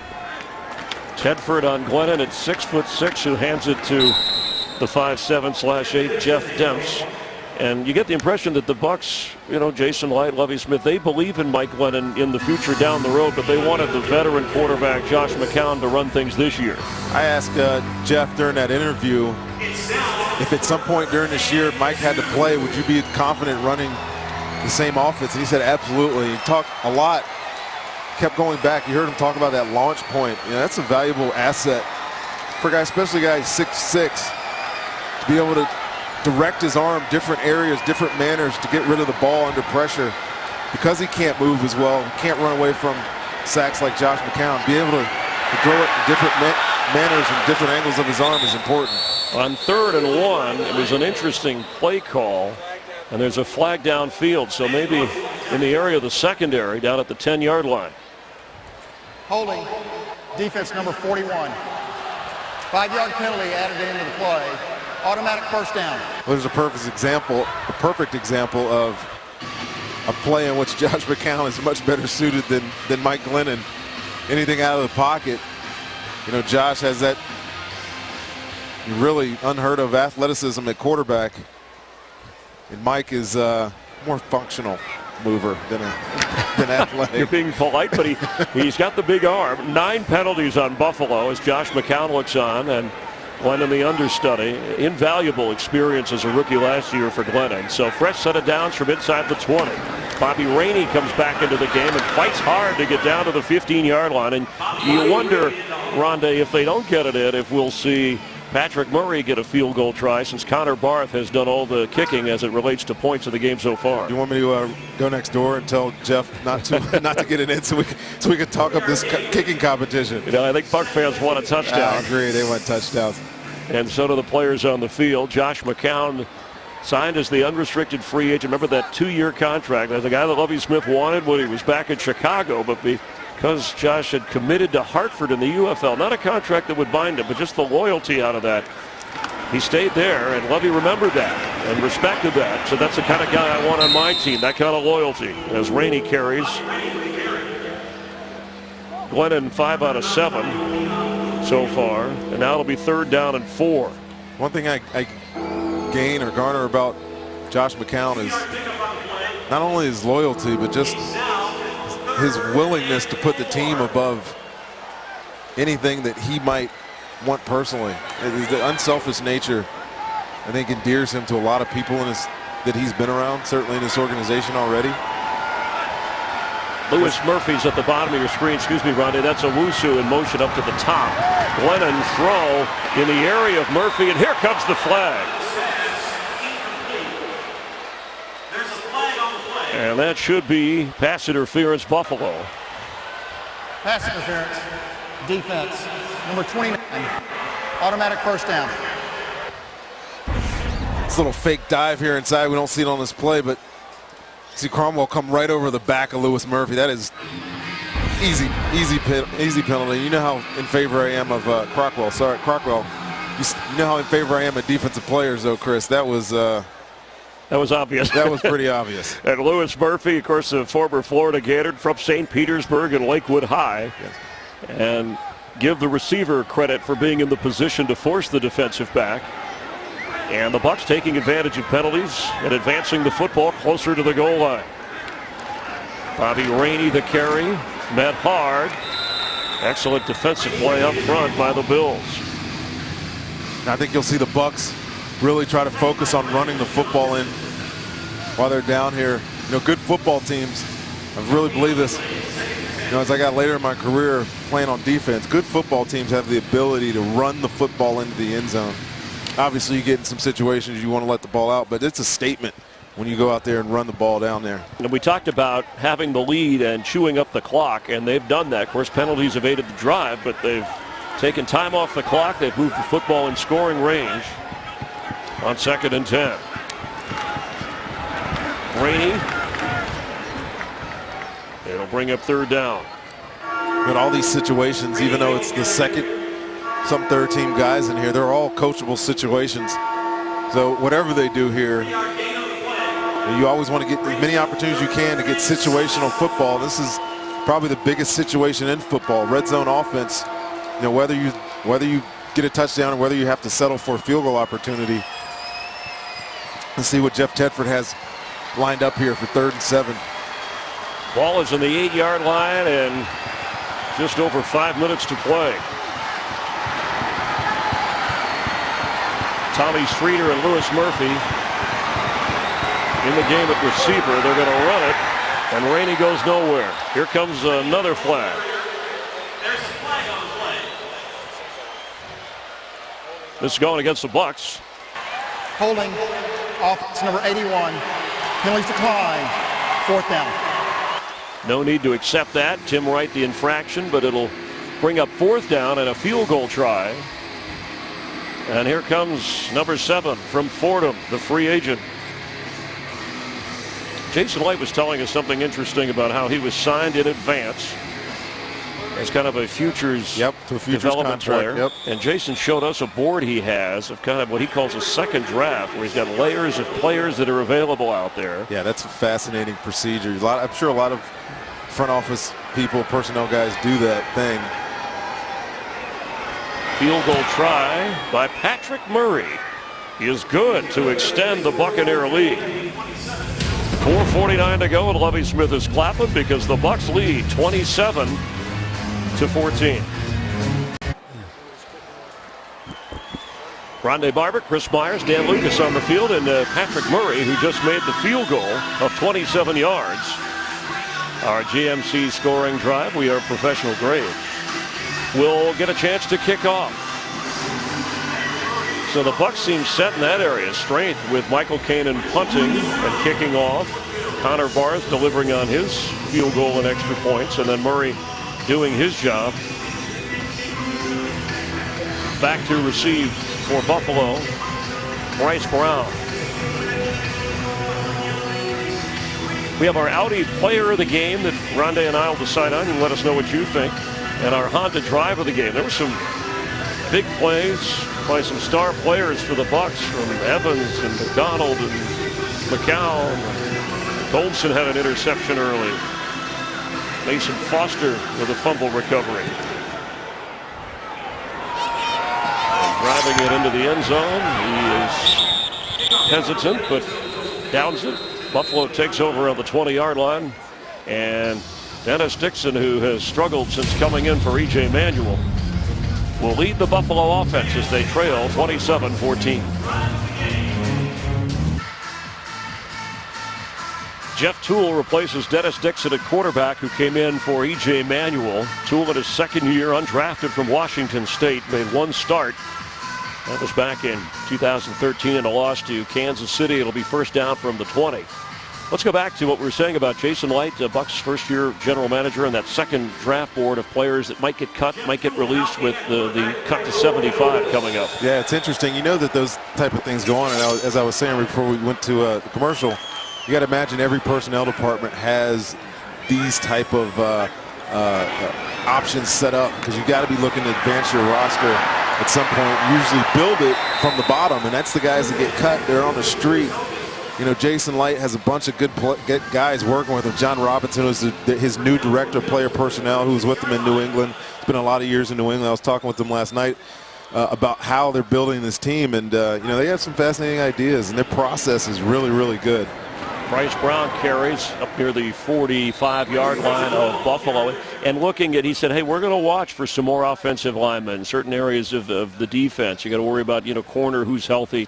But realistically, as Jason Light was telling us, you see, okay, this guy's going to make the team, so they're strong in this area. Do they trade a guy like that? Do they release him? Is he going to become available? And yes, other teams are doing that too. But the more homework and the more it fits your need, the better opportunity to pick up a player when cuts are made that's incomplete at midfield. Yeah, it's the fascinating thing is that the process never stops. You know, you see guys move during the year, every year. You know, whether they're moving a guy on and off the practice squad, or whether they see somebody that they liked at some point that gets cut that they want to replace on your roster, and you know, just being prepared for that is almost essential nowadays. Jason Light will be joining us Thursday night up in the booth in the second half, live on the broadcast, to talk about some of the things we're discussing. Jeff Toole takes the low snap and runs forward across the 45. Akeem Spence, who was the 4th-round draft pick from last year from Fort Walton Beach, Florida, making the tackle. Yeah, the Bucs, since Lovie Smith took over, 50 this week with the trade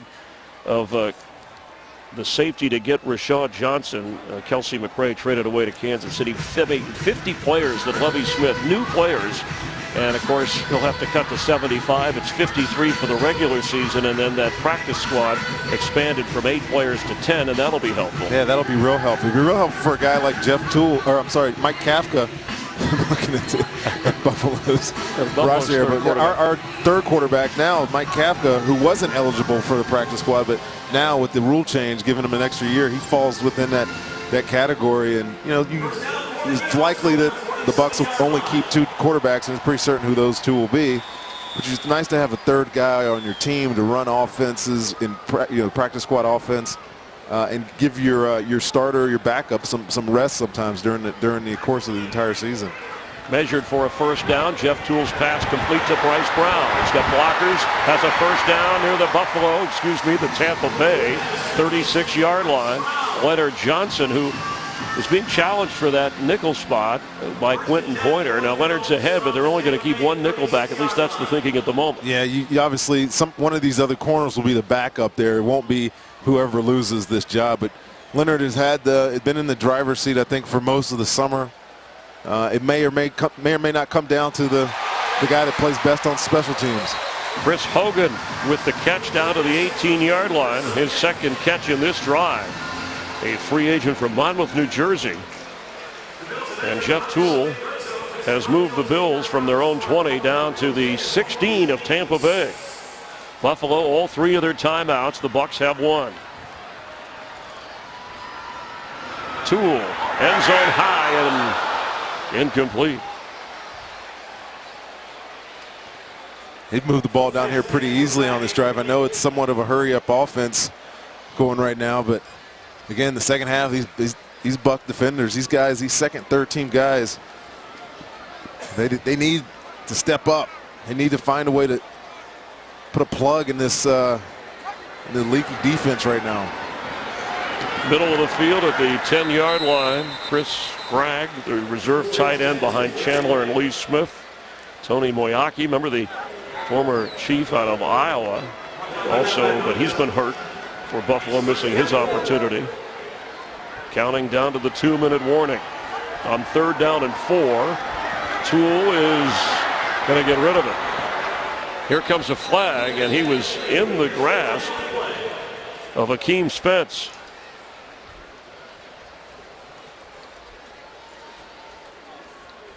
He had nowhere to go with that ball. Wonder if it's intentional grounding here or if there was a Holding.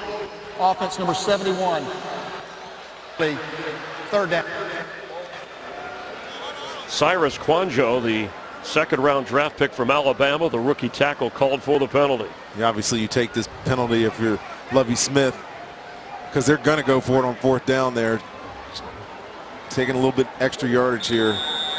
They weren't going to kick a field goal, right? No, not with the 27-14 score. In the 4th quarter in the preseason. And this gives some of those guys you talked about chasing your dream on defense to come through as the pass is complete. Fighting to get down to the 15-yard line. Chris Hogan again as we have reached the 2-minute warning. And Buffalo, after a gain of 5, will have a 4th down and 9.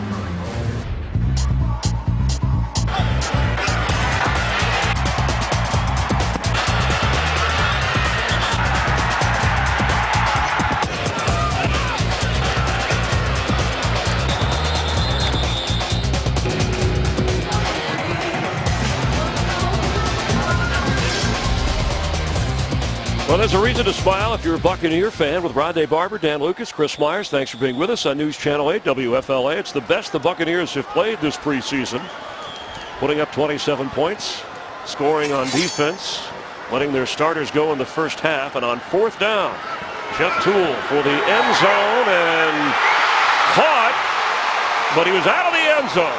Chris Hogan hauled it in. But he was not in the end zone. The Bucs will take over on downs.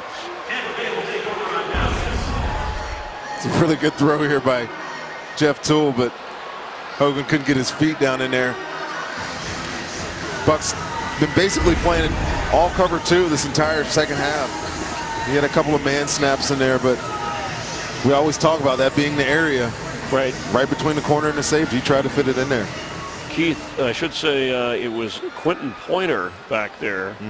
Quentin Pointer in a corner, who's been getting a lot of snaps at nickel, challenging Leonard Johnson for that spot. Jeff Demps, the running back. He'll get the carry. And up to the 20-yard line. Timeout used by Buffalo, so they will have 2 remaining. Let's take a look at the Honda drive of the game. Get a great deal on a new car you'll love at the Honda clearance event. Yeah, this is the drive, this touchdown scoring drive. Josh McCown get the ball to Vincent Jackson, a bunch on that drive. And we saw Doug Martin become very productive in the second quarter, and then the pump and go to Mike Evans. Big touchdown, big throw. That's the drive of the game. Josh McCown smiling, and again threw a perfect pass in the end zone that Jeff Demps could not haul in. There's Mike Evans with him with the ball cap on. And we should mention that Mike Evans, there was a tape released of an incident before he was drafted by the Bucs back in March. And as far as the Bucs are concerned, Lovie Smith releasing a statement, case closed. And I know that the team was, it was addressed to the team, not a non-issue. I think everybody in the organization sees it as a non-issue. I think everybody around should see it as a non-issue. Mike Evans is a stand-up guy, man. He's done everything they've asked, and if you meet him, he's a great kid. And our Audi player of the game, let's take a look. He's looking up, seeing if we're going to call his name. That's Josh McCown. And of course we are going to call Audi player of the game. Truth in engineering, and he engineered a couple of nice drives. Yeah, he was 13 of 16 today for those 112 yards in the touchdown. He had to pick early, but he bounced back strong. We were asking him to sustain drives today at the beginning of the broadcast, and that's exactly what he did. Finding both of his big-time wide receivers, getting the ball to Doug Martin, and putting this beautiful ball on the rookie Mike Evans. He's as solid as you can expect him. Bucs fans should be happy that this guy put forth that type of performance today against a defense that we said early was pretty formidable. And the more time you spend around Josh McCown, leadership, that's not a knock on his other abilities that you've talked about, but that's an intangible as Jeff Demps carries that, the body language of a quarterback says a lot, not only out on the field in the huddle, but in practice, in the locker room. It's easy when things are going great. Absolutely. There's so many instances during the season where not only morale gets low, but it starts to grind on you. 16, 17 weeks in a season is a long time, and I have a guy like him who is as professional as you could possibly imagine from a quarterback, and who brings the right attitude every single day. That's going to help your football team. And I think that's what Lovie Smith knew about him before he brought him in. It's why he hand-selected him to be his starting quarterback. And Lovie Smith, who jokes a lot about, what do you mean defense? I'm an offensive guy now. Well, he knows that. He told us when he sat out that year and watched that the offenses in the NFL, that, the ones that were succeeding were a little more like the college approach, with different options and different formations, as long as there was execution.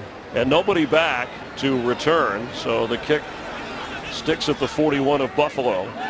The Bills are out of timeouts, 1:24 to play, and the Bucs on defense, some of those defensive reserves will have a chance to get on the field a little bit more. That one position battle, we touched on it. Scott Solomon, Stephen Means, and Larry English. And English certainly stepped up today. We saw Means make a couple of plays as well. Yeah, Scott Solomon had been getting a lot of snaps with the ones in predictable passing situations. Adrian Claiborne would go into defensive tackle, and they'd bring out McDonald, and Solomon got a bunch of looks. But Larry English, who they brought in last week, they were really looking to get an extended look at. Stephen Means, I think they know what they have in him. So the competition is hot. I don't know how many of those three they're going to keep. And worth repeating, Danny Lanzana, who started at linebacker for Jonathan Casillas, who did not make the trip for violating team policy, something that Lovie Smith and the Bucs will have to take care of when they get back to Tampa Bay. And as we were told, the roster cut's not until Tuesday officially, but they'll probably announce many tomorrow, as they'll be hitting the practice field on Monday. It's a nice hit there by Leonard Johnson. That's the one thing he does bring to the table in this competition for that nickel spot, his physicality. He's got some good speed, some good athleticism. He's obviously got a nose for the football. He's got 2 touchdowns in his career already. Bunch of interceptions. He had 3 his rookie year. So on third down, the pass caught for a first down inside the 35 by Torrey Gurley. And Leonard Johnson, give a shout out to Largo High School in Clearwater, Florida, and somebody who learned under you. And that was one of those, follow your dreams with the roster cut. He's a guy who made it, who stuck as a long shot when you go back historically. Ernest Graham, we all remember Mr. August, the great running back who helped the Bucs for so many years before an injury ended his career. And you think that Bradley McDougald, if healthy, could be one of those guys this time around. It's all about making that roster. It definitely is. You don't get many opportunities at this. So when you have a camp like some of these guys have had, you definitely want to finish it off with good games in the preseason. We don't have obviously have just a couple of minutes left in this game, but all next week that Washington game is going to be. I don't know if we'll see any starters. You may see a couple sprinkled in here or there, but the majority of that game we play by the reserves, your second team guys, your third team guys, and it's a battle for those last couple of spots. Yeah, because then you're losing 20+ players, depending upon what you can do with the practice squad. The numbers that are sliced off a roster. Toole has time. He's hit as he throws that, and it's going to be intercepted and quickly down. Quentin Pointer in the right place at the right time, was able to make the catch. We should mention Pointer from Fort Myers, Florida. There's a flag down, and it'll be on the hit on the quarterback. First down. Oh, wow, that's... We should take a closer look at what happened, because it looked like he was hit as he threw the football. Yeah, it did. I'm not sure how this is roughing the passer. He's just beating his block, and maybe the extra pushing him to the turf, maybe? I don't know, Chris. I don't either. I'm not sure. That looks a little bit like a reach there. Yeah, a little bit of, I didn't know there was acting skills that Jeff Toole could work part-time in that department. His Lovey looks incredible. This time he's brought down by Scott Solomon. Yeah, Scott Solomon, the guy we were just talking about. I do like when you look at his film, the film from last week, he came in and immediately brought a lot of energy to the pass rush. Spin moves, all these other different variety to the position. Clock running, under 10 to go.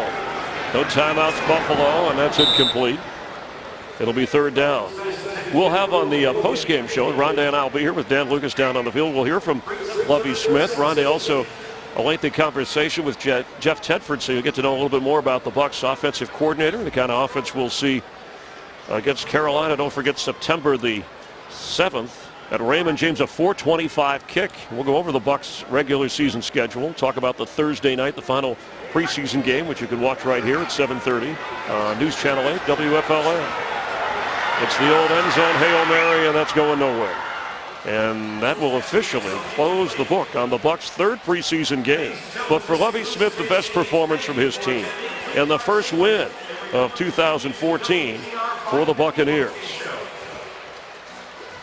Touchdown run from Doug Martin. Touchdown pass from Josh McCown to Mike Evans. Clinton McDonald running a fumble into the end zone. And field goals from Connor Barth and Patrick Murray. And 27-14. Bills were shut out of the first half. And when the reserve defenders came in for Lovie Smith, that's when E.J. Manuel was able to produce a couple of touchdowns. Yeah, this defense, I think, had another dominating performance. Obviously, it was aided by pretty bad performance by the Buffalo Bills offense in that first half, but some of those mistakes from Buffalo were caused by those Buck defenders. We'll also have in the postgame show, William Goldston, a closer look. He didn't play today. That shoulder injury kept him out, but he was winning the starting job against Adrian Claiborne on the defensive line, and he figures to be an important part of the Bucs' regular season. Yeah, it would have been good to see that competition today, although Adrian Claiborne, I thought, had a very strong performance today. He had the sack and the fumble accompanied with Michael Johnson to create that touchdown. But even if Goldston was here today, it would have been nice to see them go back and forth a little bit. Levante David causing a fumble, and Mason Foster scooping that up to set up the offense. Buccaneers 27, the Bills 14. Let's head down to the field and Dan Lucas. Dan? Hi, Chris. We're waiting for Clinton McDonald to make his way over here. He's wishing teammates and opponents well after the game, and I can't wait to ask him about that fumble play because, as you said, the referee was watching it. The only two people who believed this was a legitimate play was Clinton McDonald and the official. But nice play for him, and this defensive line, again, for the third straight game, gets the pressure that Lovie Smith wanted, and they got the turnovers they wanted this time. So as soon as Clinton makes his way over here, we're going to talk to him, but right now let's send it back up to you. All right, Rondé and I will be back with Dan. We'll head down to the field and hear from Clinton McDonald. You're watching the Buccaneers Preseason Television Network.